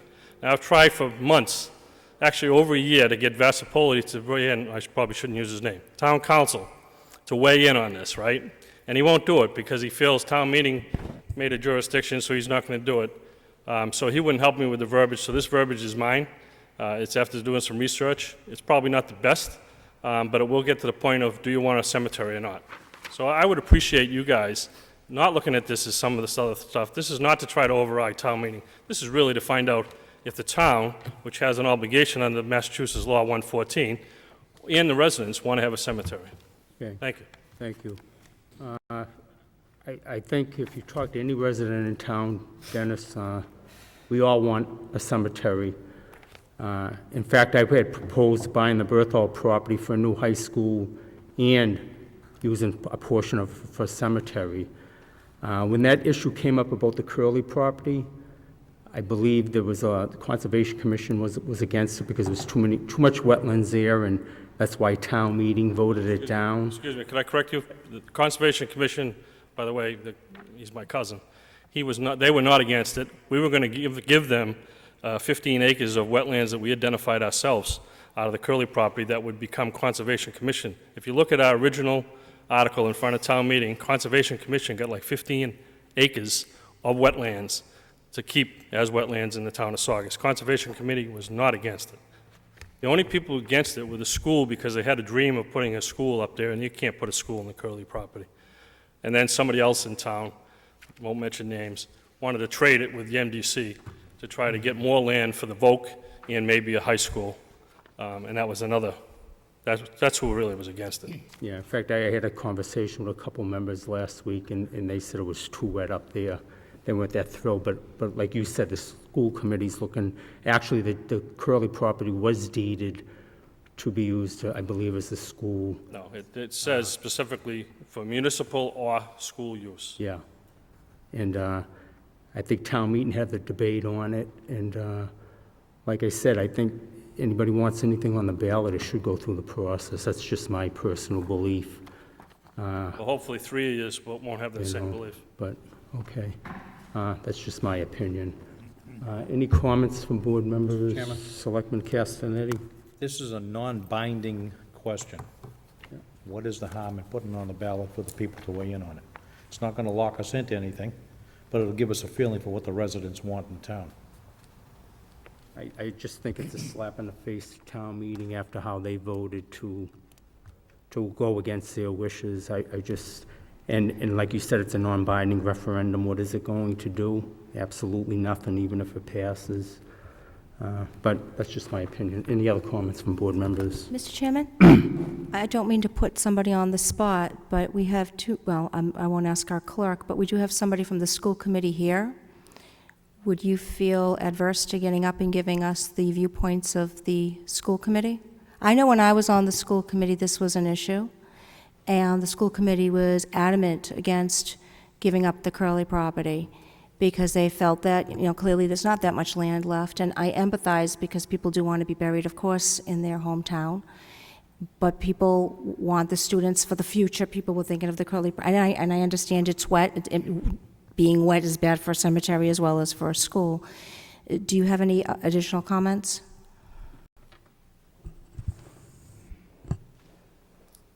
We have Corrine Riley, Vice Chairman of the School Committee. Hi, Corrine, how are you? Good evening. Fine, thank you.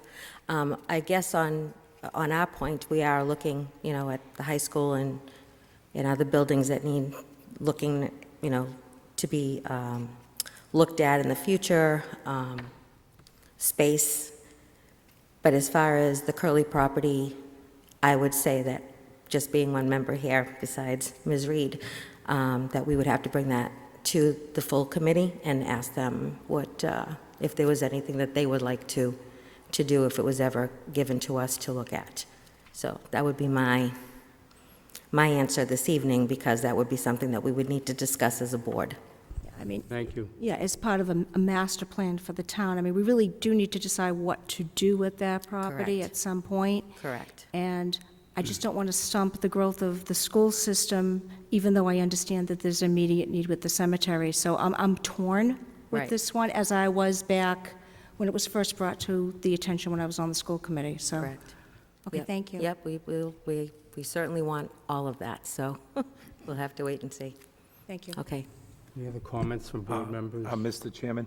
Selectman Hall. Since the vice principal the vice chairman of the school committee just spoke, I know in the future, we're always trying to look at things for the children of the town and the students to try to either get schools or parks. I think that with this question here, if there was a similar question, would you like to use it either for parks or for the schools or for future development for the students and for the kids of the town, where you could use it for that, or for a cemetery? I think that would probably be a fair thing to let people decide if they rather see it stay, then we can use it for parks or possibly for a school, or do they want it for a cemetery? I think that would probably be the best thing to do if there was something similar to that, and let people decide what they want to use it for, myself personally, so. So would you suggest drafting something different up, having town I council would draft probably, something? I would have town council probably draft something up and ask them, because we got people in this town that say, what are we going to give the children of this town for the future? What are we going to give them if it's not schools, athletic fields, or places that kids can go and be kids? And we're looking at right now with the middle school being done over, the possibility of having a softball park, which everybody says we need a softball park, but then there's another soccer field up there that would have to be taken out to put the softball field in. And we're just like, as everybody says, we're running out of large parcels of land in order to do things. So I would think it would be the best thing to do is to put it on there. Do you want to, have it for a cemetery, or have it to be put aside for the possibility of schools or parks or for recreation?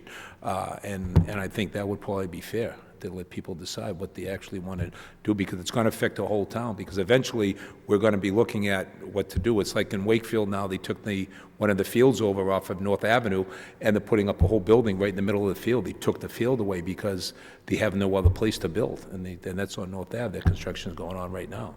So I can have town council draft something up for our next meeting regarding the options to put on the ballot, the Curly I think it would be, so we could hear cemetery from the and- voters that way. I think that would be fair to see what we actually want to hold on to this for.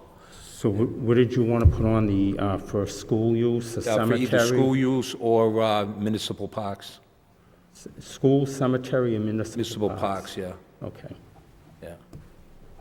And then we can see what, I can have town council you draft can that. draft something up and see what people, yeah.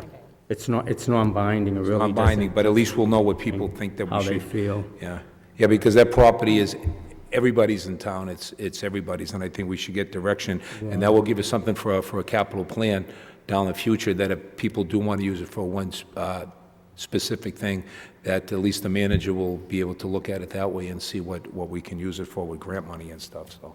Okay, Chairman, that is a reasonable alternative. Okay. We, bottom line, we want to know, does the town want a cemetery or not? I understand. And do we want to fulfill our obligation under the Title 114? That's what we want to know. If you want to add the other two, so be it. Yeah, I think that makes sense. But I think you ought to seriously consider 114 and look at it, because we're not abiding to that law. Thank you. Yeah. Any other comments?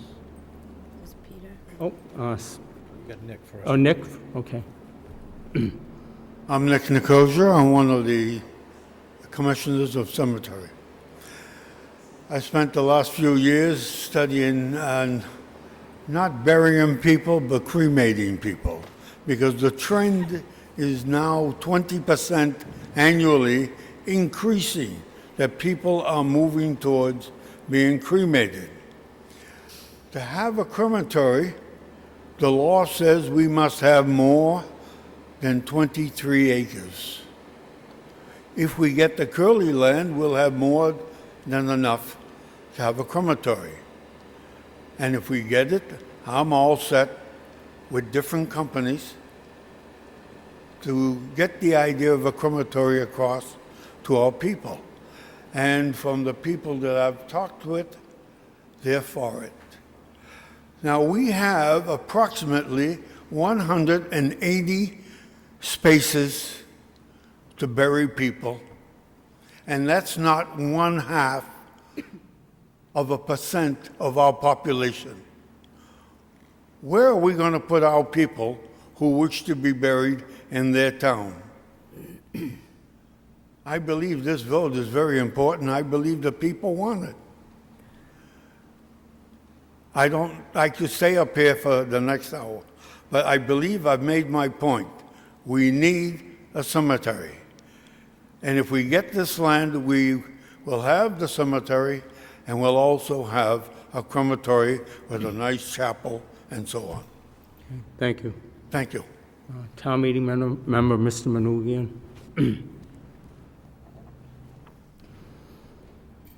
Thank you, Mr. Chairman, members of the board. Peter Manoogian, Town Meeting Member, Precinct 10, 50 Ballard Street. I'm here to talk about this issue, of course, and the overall issue of these ballot questions and so forth. Point that I wasn't able to make at the last meeting because we had to adjourn, but I think your solution to this is a creative one and one that's consistent with your authority to set policy for the town. I was, as a town meeting member, I supported, I think on several occasions, using the Curly property for this purpose. I believe as they do, but I also respected the will of the majority of town meeting.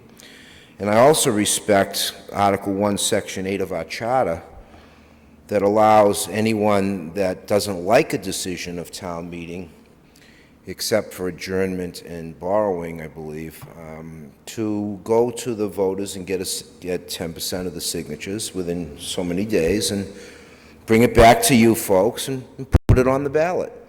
So, many of us spend, as my colleague from Precinct 4, Mr. Donato says, we spend our Monday nights at town meeting, and I think this is the third request now that you've had in weeks before an election to create a ballot question and, that type of momentum going into an election. And clearly, the irony of this whole thing is the one thing that town meeting did vote, except for 3 members, all but 3 members, to put on the ballot is the staggered election question. And that's dead in the State House right now. It's stuck in bills of third reading, and if it doesn't get 1 month, according to Joanne Rapper, to get it out, and nobody's saying a word about that. Okay, the one thing that town meeting said should go before the voters for a decision, there's dead silence in this community on. So I think we have things backwards. I agree with Selectman Panetta when she says, and I think yourself, Mr. Chairman, a town meeting does have some authority. But the people have authority in Article 1, Section 8 to overrule that authority procedurally, not with 78 signatures or 178 signatures, 1,800 good signatures. It's hard. I've done it. It's very difficult to gather those signatures. But you have to articulate your case when you go before the voters and knock on the doors and say, this is why I want to do this is why I want to do that, and you learn in the process. So your solution here, as someone that supported the cemetery, I think that's a great idea, to craft that language in a non-biased way. Even if town council approves the ballot question, you know the Attorney General is going to review it anyways. You can't have something so skewed that leads the voter with limited information. You have to have one side, you have to have the other side, and it has to be, you know, perspectives and very clear and succinct. So I would support putting that on the ballot, but I would also encourage the board members, and I hope I'm not taking liberty beyond your guidelines that you've established, consistent with the open meeting law, that this board, perhaps on your next agenda, you can't do, well, maybe you can because it's on the agenda about petitions. Please send a letter to Mr. Wong and ask him to get this bill, the town meeting voted, back to the people of Saugus so they can vote on it, the staggered election bill. Again, we have about a month left, and it's got to go through the Senate, and it's got to go back to the House and the Senate and back to the governor for signatures. That's the bill that the people have voted to put on the ballot. Thank you. Okay, thank you. Any other comments from the audience? Board members? Julie, did you have a motion for this? No. Not for this one. Previous one. Okay. Can we make that Selectman- in a yeah. form of a motion, or is that not on the No, agenda? that's fine. Selectman Horlick, since it was your idea, do you want to make that I'll in a make that as motion? form as a motion. So that the board vote to put a non-binding ballot question on the November 2013 town election ballot that would ask the voters what they want to do with the Curly property, whether it be used for a school, a cemetery, or municipal parks, and I will have town council draft that up. And that is seconded by the chair, the Selectman's Horlick motion, seconded by the chair. All those in favor? Aye. Aye. Oppose? Abstain? Ayes have a 5-0. Thank you. Thank you. So, Mr. Chairman, Selectman Panetta. regarding the staggered election one, that was the one I was asking about, could we ask that a letter be written to Representative Wong, or is that I'll send some emails out tomorrow. perfect? Thank you. I didn't realize it was stuck. No, me neither. Okay, I have back that to on the- correspondence. Can't vote it, so. Correspondence number one, we do have an update of the Walnut Street bus shelter. They did send a letter to the board last month. They did install the handicap ramps, and they're going to install the crosswalks, but I have not heard anything regarding the shelter. That was forwarded to another department, so I'll draft another letter up to that department regarding a bus shelter for Walnut Street. Okay.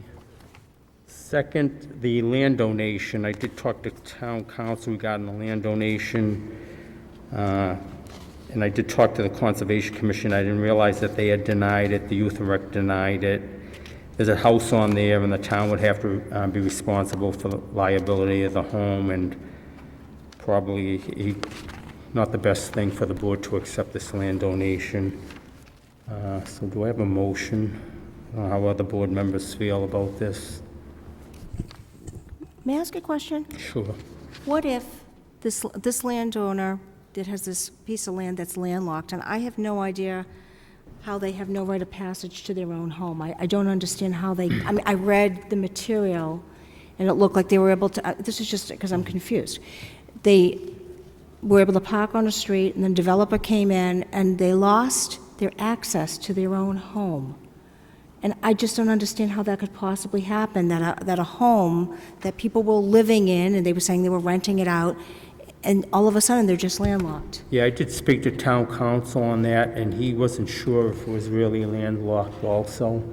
He had questions about it. But the thing is, if the town took it over, we'd have to fight the access part to the property, and then we'd be responsible for a house also that's on the property, and I don't know what shape it's in and the liability involved, and he didn't think it was a wise idea for the town to accept the donation. The lot itself is 5,480 square feet.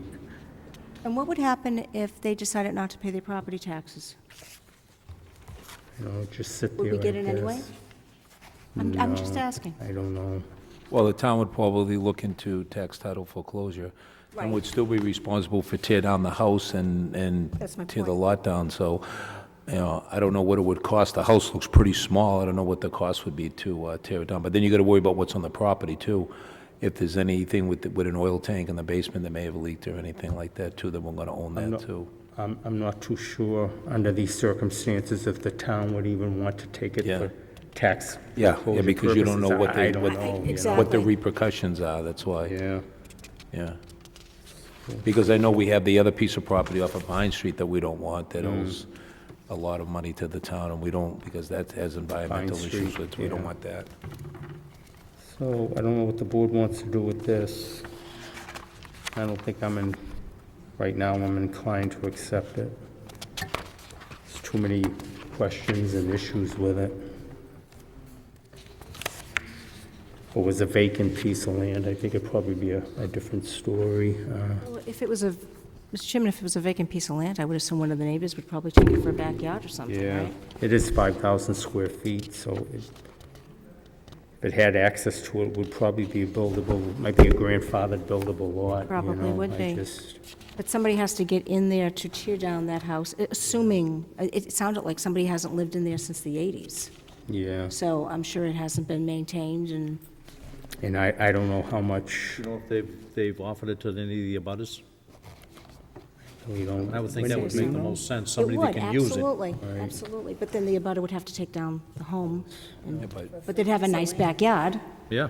Yeah, well, even if it costs, say, $30,000 to tear down the house, or even 40, it's still worth it for the 5,000 square feet, And the depending board whatever could else take- is on there. Take no too. action on it. We can just, we can do that. I- Because if you did something with this house, as long as you don't touch the foundation, you can go back to and build on I believe you can still build on the same footprint. You can't make it any bigger, but it allows you that if something happens, you can I believe still there's build on the time- same There's a footprint. time limit, though. You Oh, is have there? to Yeah. a certain amount of time. Yeah, To so- waive that right. You would have thought with all the legal fees that she's been paying, that maybe she could work with one of the neighbors to get an easement, a rite of passage, just to get back. I mean, she might not be able to drive her car over it, but at least walk through a path or something. It just doesn't sound right. Did you go up there? So you want to make a motion, you want someone to make a motion for no action? I would probably do that. Town council recommended not taking it as a donation. That was his recommendation. He said, why would the board want it? But if the board wants to take no action, refer to the file, I guess we can do that also. Okay, I'll make a motion for take no action. Okay, Selectman Panetta makes a motion to take no action, refer to the file, seconded by the chair. All those in favor? Aye. Opposed, abstained, ayes have it 5-0. Okay, next on the correspondence is Buffalo Wild Wings for a change of manager. It's Buffalo. Hi, how are you? Sorry for the wait. We had a really busy meeting tonight. You're looking for a change of manager? Yes, sir. Is the- Scott Neri, 2 Fox Meadow Drive in Worcester. I'm the regional manager. I've been before the chair of the board for a while. This is Scott Yarnell. Scott Yarnell, 51 Knowlton Circle, Upton, Massachusetts. Okay, and are you familiar with the rules and regulations, alcohol? Can you please give the board your experience? Yes, I've been in the restaurant business for 20 years. I was actually the regional manager for Hooters for 3 years before coming aboard, so I'm pretty familiar with everything. Okay, thank you. Any questions from board members? Real quick question. You have come before us quite a few times. How many managers, because you've had quite a few change of managers. Yeah, I was actually the original, and Right. as it's a lot more than a normal section where, but we're coming into this the whole state, the whole region, actually, New England, kind of baby steps, because this is the last region in America that actually has Buffalo Wild Wings. So we're building our brand, and it's taken a lot. And with 9 miles down the road in Danvers, there's been a little bit of switching back and forth. The gentleman who is currently on the license actually just got put on the license in Danvers. He swapped over there. We were looking here in Saugus for a little bit more stability. Scott was with Hooters for 3 years. When he was with Hooters as the regional manager, they never came before you. We were looking for somebody a little bit it's a little bit of a unique situation in Saugus. We want to make sure there's somebody a little older, a little more experienced in that spot. He's been there since January. This place is doing great. It's running is better than ever, both by liquor laws and by profit-wise. So we're happy. I think the city and the town are happy. I think the the police are happy, so I think it's in a much better spot. We don't foresee, we've waited a few months to put him on because we wanted to make sure that this is where he was going to stay, this is where it was going to be. I don't want to keep coming in front of you either. I'm happy, like I said, the last time he did because I went from his job to my job. But on this one, this will be the last time you'll see us for a while. Okay, any other questions? Okay, do I have a motion then to grant the change of manager? Make a motion, Mr. Chairman, to grant the request for change of manager. Okay, From Stephen Melendez to Scott Yarnell for Buffalo Wild Wings, 180 Main Street, Saugus, Mass. Okay, and that is seconded by the chair. All those in favor? Aye. Opposed, abstained, ayes have it 5-0. Okay, good luck. Sorry for the wait. Next meeting, we're moving correspondence up to the beginning of the meeting, so we can take care of business faster. Okay, next on the agenda is McDonald's. We did receive a few complaints. Is Sergeant here? Yeah, he's here, yeah. I did speak with with town council, and he suggested if the board wanted to take any action, that we would have to call a special show cause hearing. But we'll wait from the sergeant to see what the police department has to say. Good evening. Good evening. We had some issues back a couple months ago in the spring, in April, that I had sent correspondence to you. Since then, we hadn't heard much. It had been quiet there. But we do have a documented report that on July 31st, we responded there for a complaint that McDonald's Route 1 South was operating outside of their scheduled hours. And an officer had responded there and confirmed that they were serving. They were open prior to their scheduled opening time of 6 a.m. So there was a police report placed on file for that. Okay, Wendy, did we give McDonald's a call and invite them to come in tonight? No? Written notifications was coming up. Yep, this was coming up, they did. Thank you, Sergeant. I would suggest that the board send a letter to McDonald's and probably letting them know any more violations. We will bring them in for a show cause hearing regarding the town bylaw violation. That would be my only recommendation. I don't know if the board wants to move forward with it now and with 2 violations. Mr. Chairman, I have one question for our clerk. Wasn't there one time, when the years ago, there were 24 hours down there on that part? No, there never were? Okay. No, it's not, oh, yes, that's the one where full of bowlers. That's the one, okay, I'm sorry. Yeah, so I don't know why they wouldn't just want to come in and say, I'd like to open an hour early. Exactly. I was saying And the then same thing.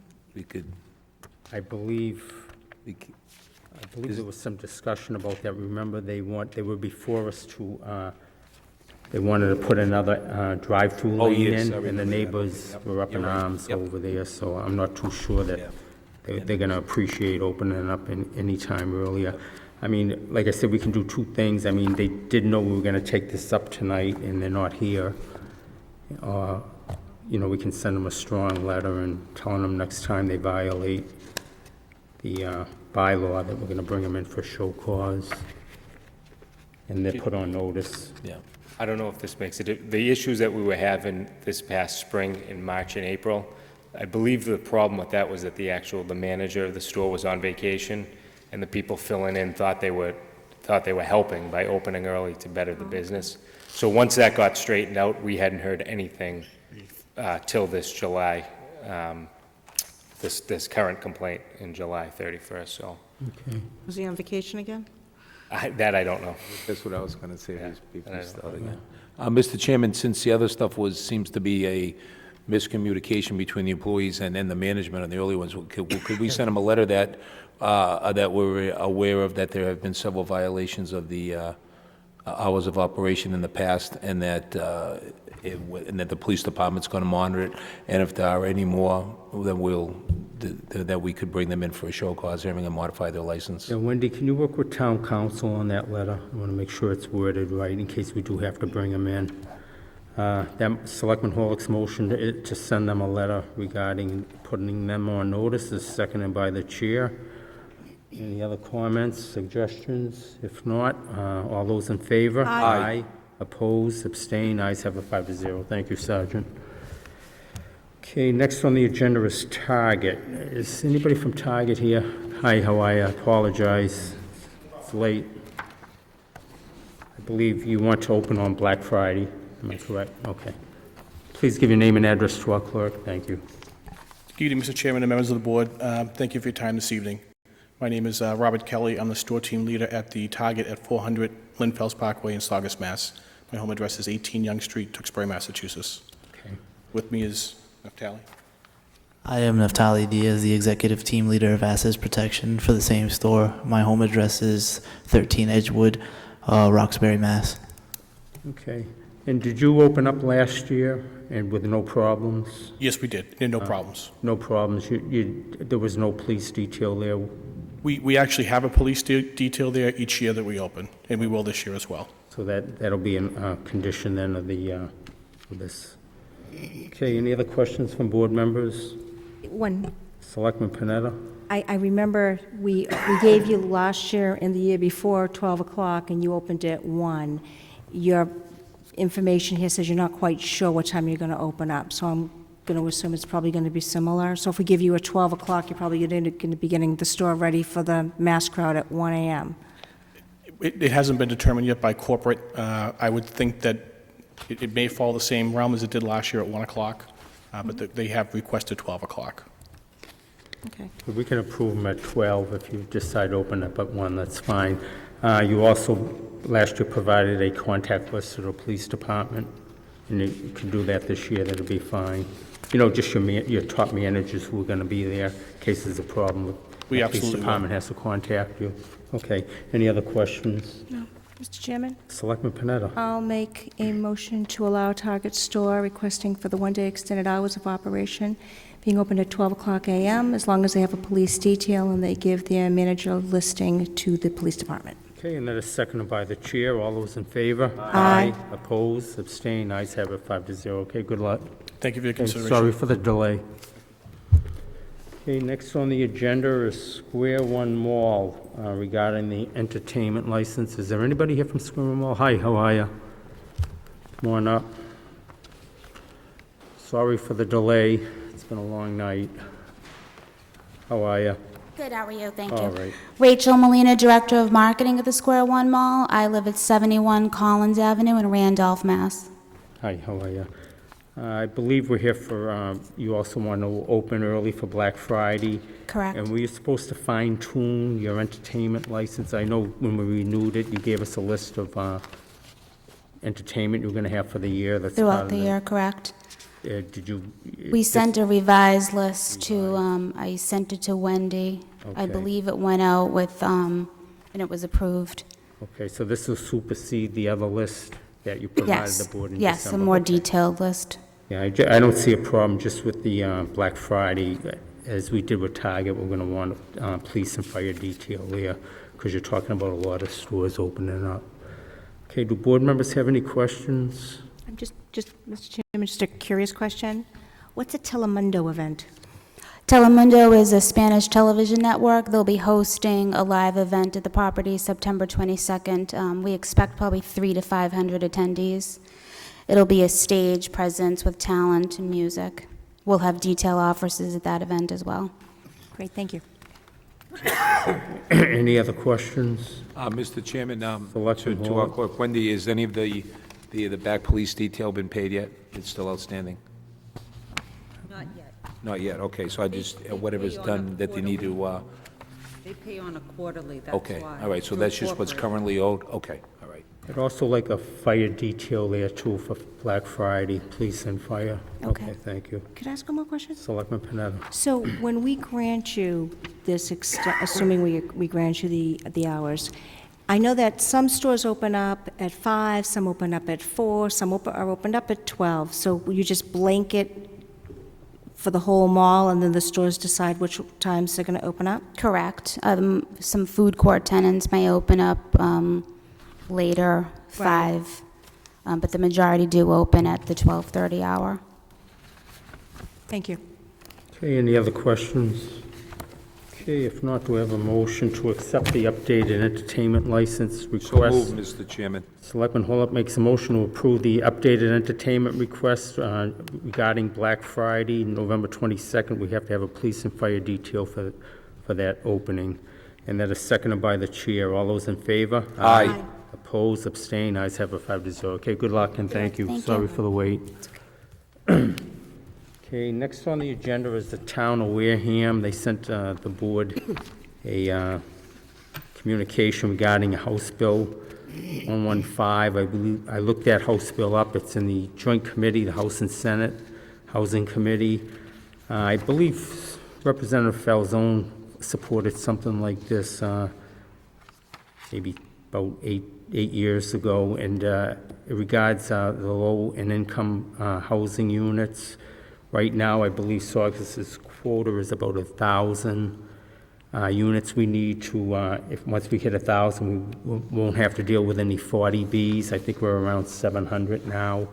And he tried to get in-law apartments, mobile homes, group homes, all included. And if we did, we would reach our $1,000 quota, $1,000 low-income housing quota, and we wouldn't have to worry about 40Bs. We have some bad 40Bs. So I would suggest we send a letter in support of this House bill. I don't know how other board members feel. Mr. Chairman? Selectman Panetta? I think that mobile homes and group homes, I can understand why that would be on there. A manufactured home is similar to a mobile home. It's just that it has a steel chassis, a frame that literally stays in place. I had to look that up because I wasn't sure what a manufactured, because I thought it might mean prefab. a modular home, which it's not a modular home. It's very similar to a mobile home. And the in-law apartments, though, that's always been a concern here in Saugus because we have so many illegal in-law apartments. We don't know about a lot of the in-law apartments that we have in town. So I just thought I would make mention of that because I was reading it through, and I think it's a good thing. I think it's something we should support, but, I know that in-law apartments, some people have come forward and some people have not, and there's been issues with fire when there's been emergencies because we don't know who's living where, so. Yeah, I know town meeting passed an in-law apartment bylaw. Yes. We're trying to get them on the books. Problem with this is we don't have the authority to take manufactured homes out or not. We either have to accept the whole thing or not. No, I'm fine with it. okay. I just wanted to make mention of that because I thought that was pertinent to Saugus. But I think it'll be a good thing for the town if this ever passed. But I know they've been fighting this for quite a while now up at the State House. Mr. Selectman Chairman. Hewlett. Thank you, Mr. Chairman. If we vote this, should we also, I would say we should include a letter to our state delegation also, too, that the town of Saugus is on record and that we support this, too, because eventually that's where the votes are going to be coming from to get this to pass. Sure. We can Okay. send one to Representative Susan Gifford and also to the state delegation. Sure. Yeah. Okay, any other comments or questions? Okay, do I have a motion? Mr. Chairman, I'll make the motion to support the town of Wareham in House Bill House Bill, 1115. House Bill 11115, and to send a letter to the state delegation and our representative, Donna Wong, and to our state delegation also, too, that we support this. Okay, and to Representative Susan Gifford. Okay, and that is seconded by the chair. All those in favor? Aye. Opposed? Abstained? Ayes have a 5-0. Okay, next on the agenda is school committee request to call a special town meeting. Is this okay, Corrine? Hi, Corrine. You have the vice chairman of the school committee here tonight. Oh, sorry for the delay. Do your meetings go this late, Corrine? No. Earlier than the last meeting we had. Hi, how are you? Not too bad. Good, how are you? The school committee is requesting that a special town meeting be called for the appropriation of the Chapter 70 funding that was allotted to all municipalities by Governor Patrick. Saugus amount is $400,000.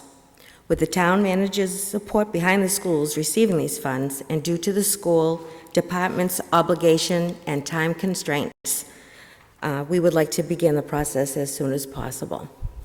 So that's our request.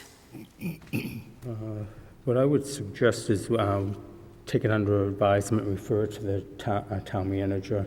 I know there was some money up front that we gave the school committee, more than I think we were supposed to, and what I would suggest, take it under advisement, refer it to the town manager, and then it probably needs to go through the normal budget process. The only problem I have, Corrine, is having other departments, like whether it's a police, fire, come before the board and want us to call special town meetings for their department. I think it needs to go through the process, and that's why I would rather have the town manager look at it first and get back to us. And we usually have town meetings, I believe, in October, special town meetings anyhow, and we'll put this on the agenda, okay? But I'd rather refer it to him first. So, can I just ask a question? Yeah, Just because go I ahead. want to know the process. So you're just saying that in order to get it on a special town meeting, obviously you would like to have other departments be able to. No, I would rather have a recommendation from the town manager, who is the chief financial officer, regarding this first, before we call a special town meeting. Okay, That's what I'm saying. all right. I think it needs to go through a process. I don't want to bypass the town manager, who's the chief financial officer. Okay. That's just my opinion. Selectman Mitchell. So after we speak with the town manager, how long would it take? Do we have to call them back to a selectmen's meeting, or is it? No. I'd rather talk to the town manager, and he'll report back to us probably by our next meeting, and we can call one then. But we usually have one in October anyhow, or November. We always have usually a special. I'd rather hear from him first. I don't want other departments coming before us requesting this. I mean, requesting money from, whether it's Chapter 90, Chapter 70, free cash, or I just don't think it's the right process to go through. Mr. Chairman? Selectman Hall. Thank you, Mr. Chairman. In the past, what we usually do is that the manager will submit other articles that he may have, other accounts that might need to be filled in, and that we usually check with the town clerk for the notice, and then you notify the town moderator that we're going to be looking at calling a town meeting, and then the manager can submit other articles, and we just do it all at once. We find a date that works, and then we call it, and then we submit all the articles the town manager This would have to wants go put through the in. finance Yeah, committee so also. that's what, so the manager will put up a list, they'll go through this, and then if there's other articles, he'll put those, then they'll go through the finance committee, then they'll come back to us, then we call it, and then we insert them, and then we usually close it the same day. So process probably would only take probably 2 to 3 weeks, maybe a month tops, to be able to call it. Right, because we had to give a 14-day notice, correct? Right, as Call a town on the meeting. town.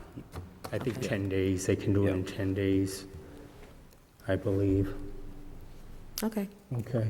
And So you'll let the school committee know when, Yeah, and usually in October, once the schools start, everybody's back for vacation, and you'll have basically a full town meeting in October, everybody's back. And so that way they'll have enough time that everything can get together, because as soon as, right after September, the first week, for the first couple of weeks, it gets a little busy with everybody going back to school. And then, like I said, the manager can then look at other articles, and then they'll all go through the FinCom, and then we'll just call it, insert everything, and close it, and then we'll have the date set. okay. Yep. All right, thank you. Okay, thank you, Corrine.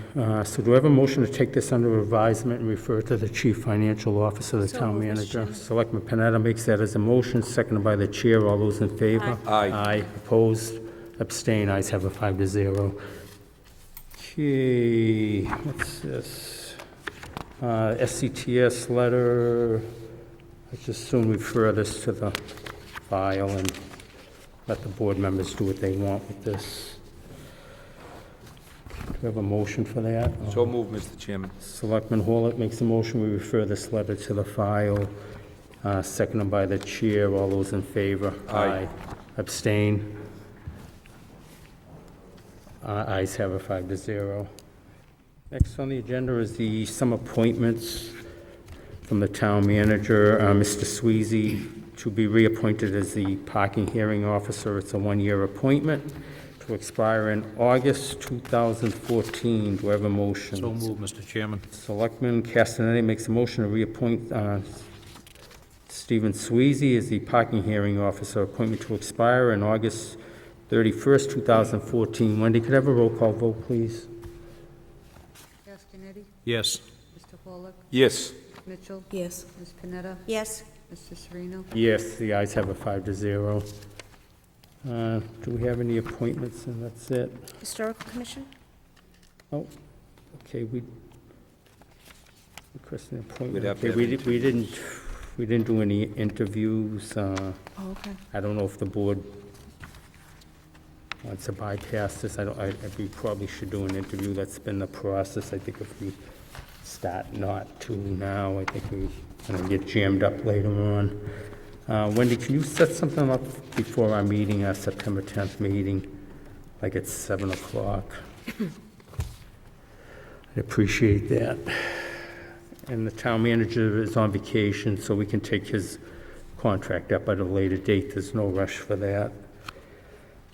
So we don't have any reports. My comments, I did discuss about the guidelines and the board's needing to put things on the agenda if they want to discuss something, want the board to vote on it, just like citizens' comment period or the manager's report. It needs to be put on the agenda.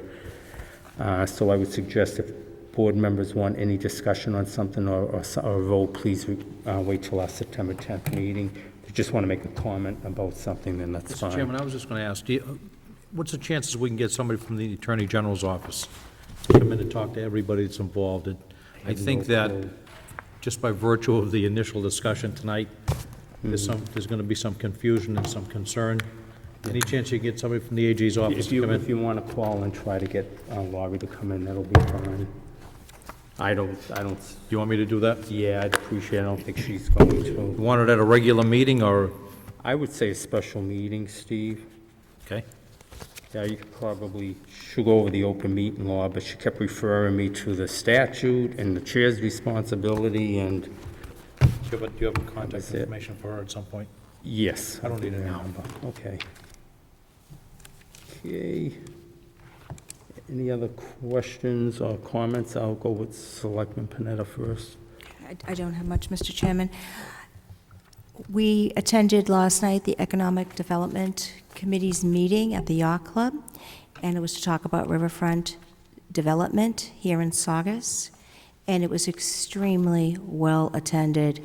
I'm going to guess, I didn't count the number of people, but there had to be over 100 people that were there. Everybody was engaged, and you had people neighbors, you had people that were on different boards and committees, and what a phenomenal job they did. The interest that people have within Saugus, within our neighborhood, was outstanding. So I'd like to give big thanks to the Economic Development Committee for a great meeting, and I'm sure there's going to be more to come. And secondly, I just want to welcome all the kids back to school, because the next time we meet will be September 10th. So I hope that school openings go well, everything is safe and secure, and just welcome all the students back, including my 2 kids. Thank you. Selectman Horlick.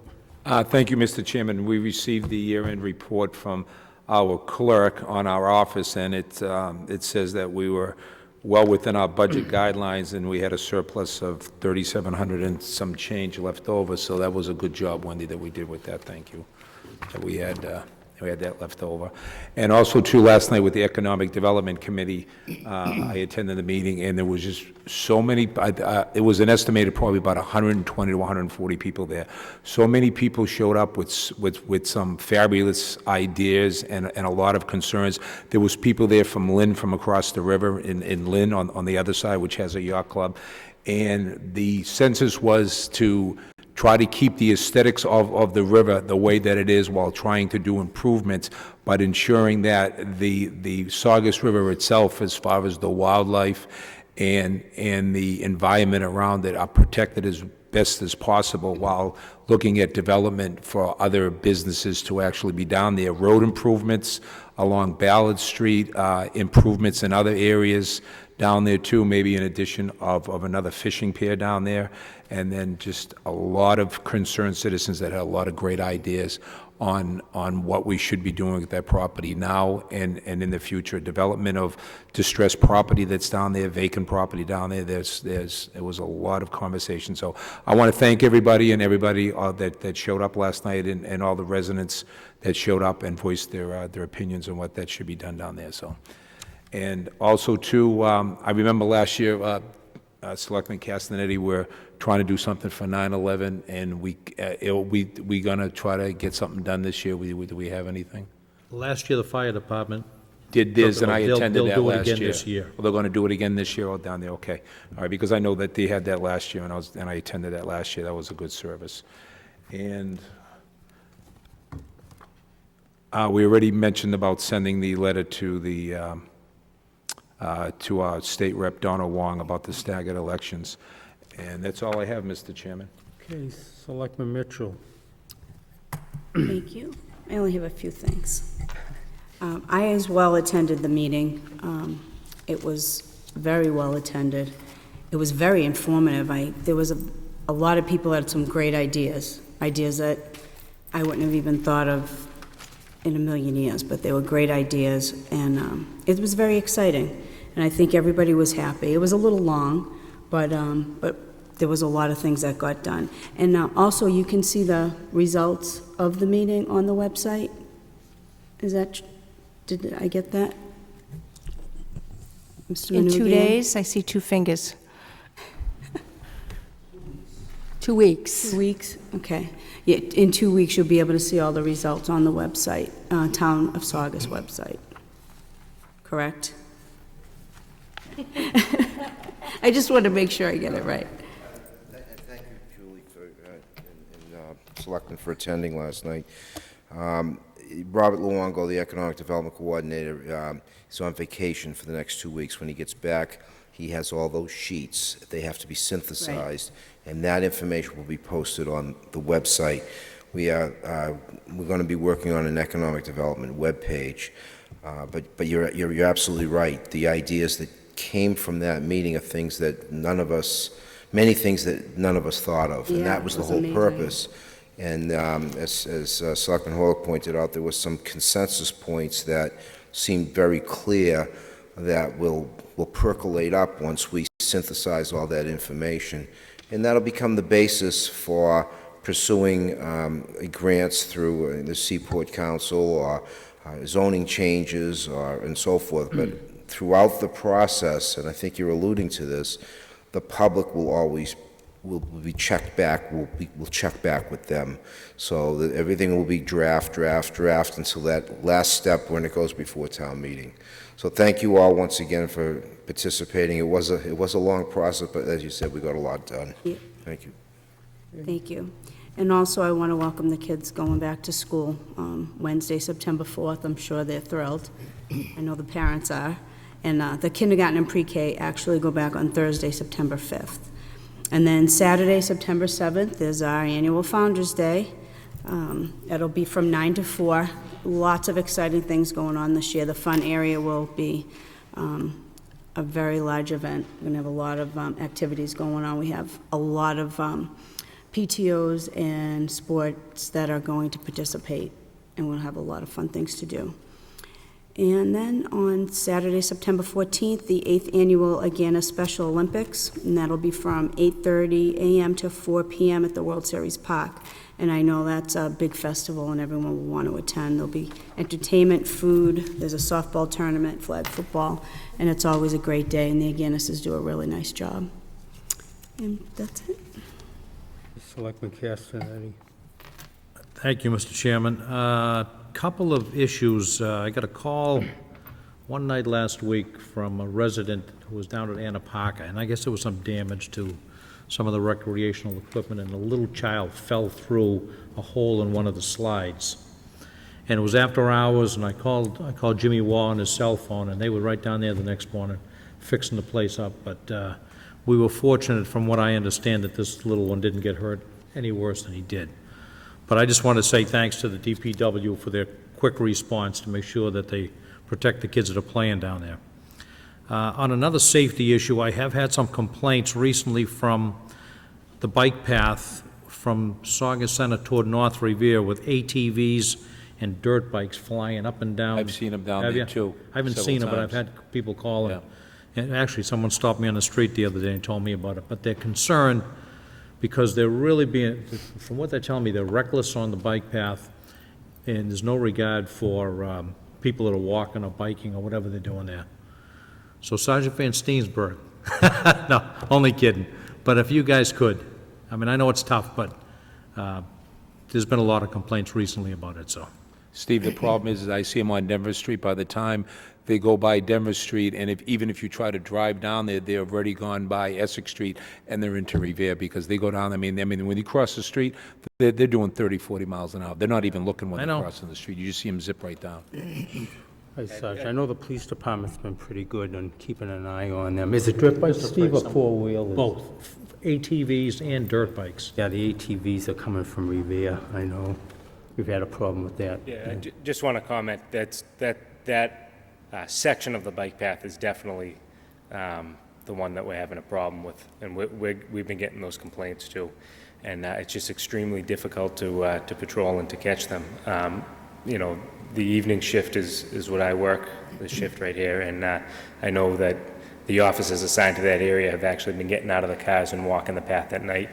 And now that it's been posted at every entrance about the hours, we've been doing a lot of educating people just to stay off the path. We've had a couple incidents, and one of the things that just stands out is I dealt with a couple youths on the path recently. They had an incident, but they had encountered some people on the path, and they actually thought they were undercover police officers because the word's getting out that we're actually walking the path and talking to people. So hopefully that's going to make a difference, so that is making a difference, but we're aware of it, and we'll try our best.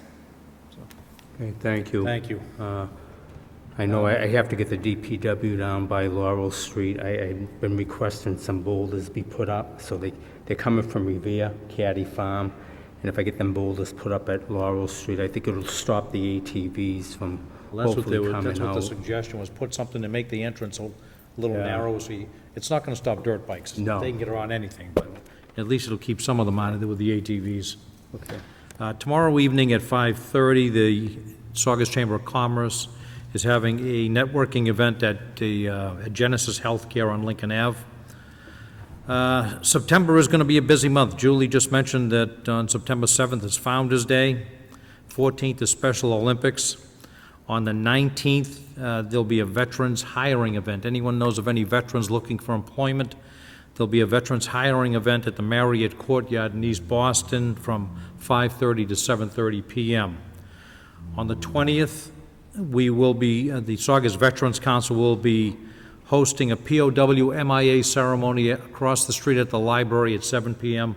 like we did last year. I don't know if anybody was there, but we had a decent crowd. We're going to probably do it at the library every year.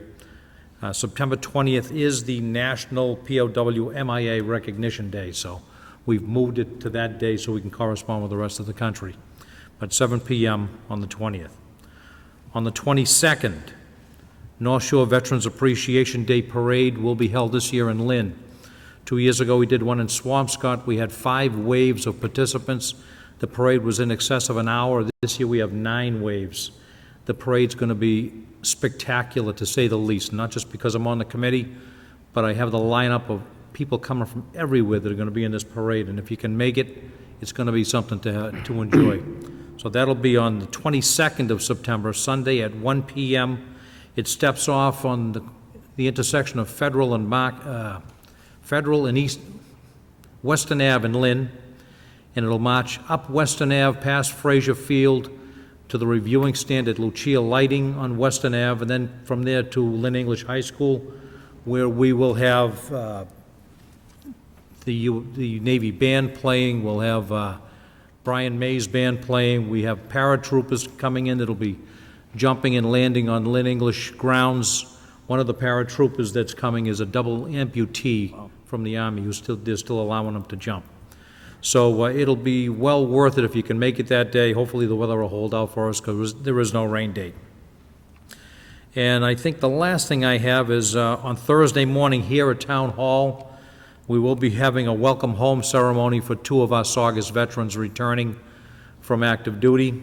If you can make it, come on down and show your support. And that's all I have, Mr. Chairman. Thank you. Okay, just a few things. Just like I said earlier in the meeting, our new Board of Selectmen agenda, we're going to move correspondence from the end up to the beginning so we can take care of some business and not make the residents of business organizations or sports organizations wait till the end of the meeting.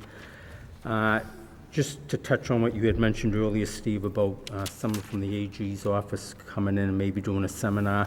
You know what, I think it'd be better if we go through Wendy, have our office contact. Wendy, can you contact the Division of Open Government? I'll give you the phone number and see if they do seminars and they'll come out. Because like Selectman Castanetti said, a lot of citizens are probably not happy because they're so used to, we're so used to not following the open meeting law that they probably having a little hard time understanding. But when a complaint's filed, it's the chairman that has to spend hours and hours and hours responding to a complaint. Again, I'd just like to mention the Special Olympics, September 14th. I know Bob Davis and Steve Agandis do a fantastic job in the Special Olympics. I'm there every year, usually try to donate some time helping them out. And one other thing, just to finally, the ABCC, our General Counsel, Bill Kelly, is retiring. I know, Wendy, you probably have many dealings with him. He's been a valuable asset to the ABCC, all the cities and towns, and I'd like to send a letter to him, wishing him good luck in his retirement. Wendy, if you can do that for the board. Other than that, that's all I have. Mr. Chairman, Selectman Hall. I just have one thing with all the talk about SCTS. We forgot to welcome the new operations manager, Brian Nadeau. He is the new operations manager of the SCTS studio. And we also have 3 new police officers. The manager was in the paper, Sean T. Murphy. We have Dominic Montano, and we have Robert R. Stanley, and they're all Saugus residents. And Steve, just one thing, I was watching today, and then I saw the highlights later of the veterans that were playing it down at Fenway Park, and it's so nice that they have all these new prostheses that help them get back in to be able to lead productive lives again. And I was watching that, and then I was watching the highlights. Just amazing that how these people recover. And in the last 10 years, because of all of the desert storms and everything we're doing overseas, that there's been more companies that have come forward that are actually making these and helping all the service people that come back here in order to be able to get those prostheses really quick and then get back into society where they can actually lead normal lives too. So I just want to mention that. That's a very good thing that's going on too. So that's it, Mr. Chairman. Okay, do we have a motion to adjourn? Citizens, Oh. do you have any citizens forum at the end? I don't know if anybody's here or not. Citizens Forum. So I forgot. Anybody here for Citizens Forum? Citizens Comment Period, I should say. Motion to adjourn, Mr. Chairman. Yay. Selectman Castanetti makes a and motion Steve Mower to is leaving adjourn. in 10 Seconded days, by so- the chair. All those in favor? Aye. Aye. Opposed, abstained, ayes have a 5-0. Good night, everybody.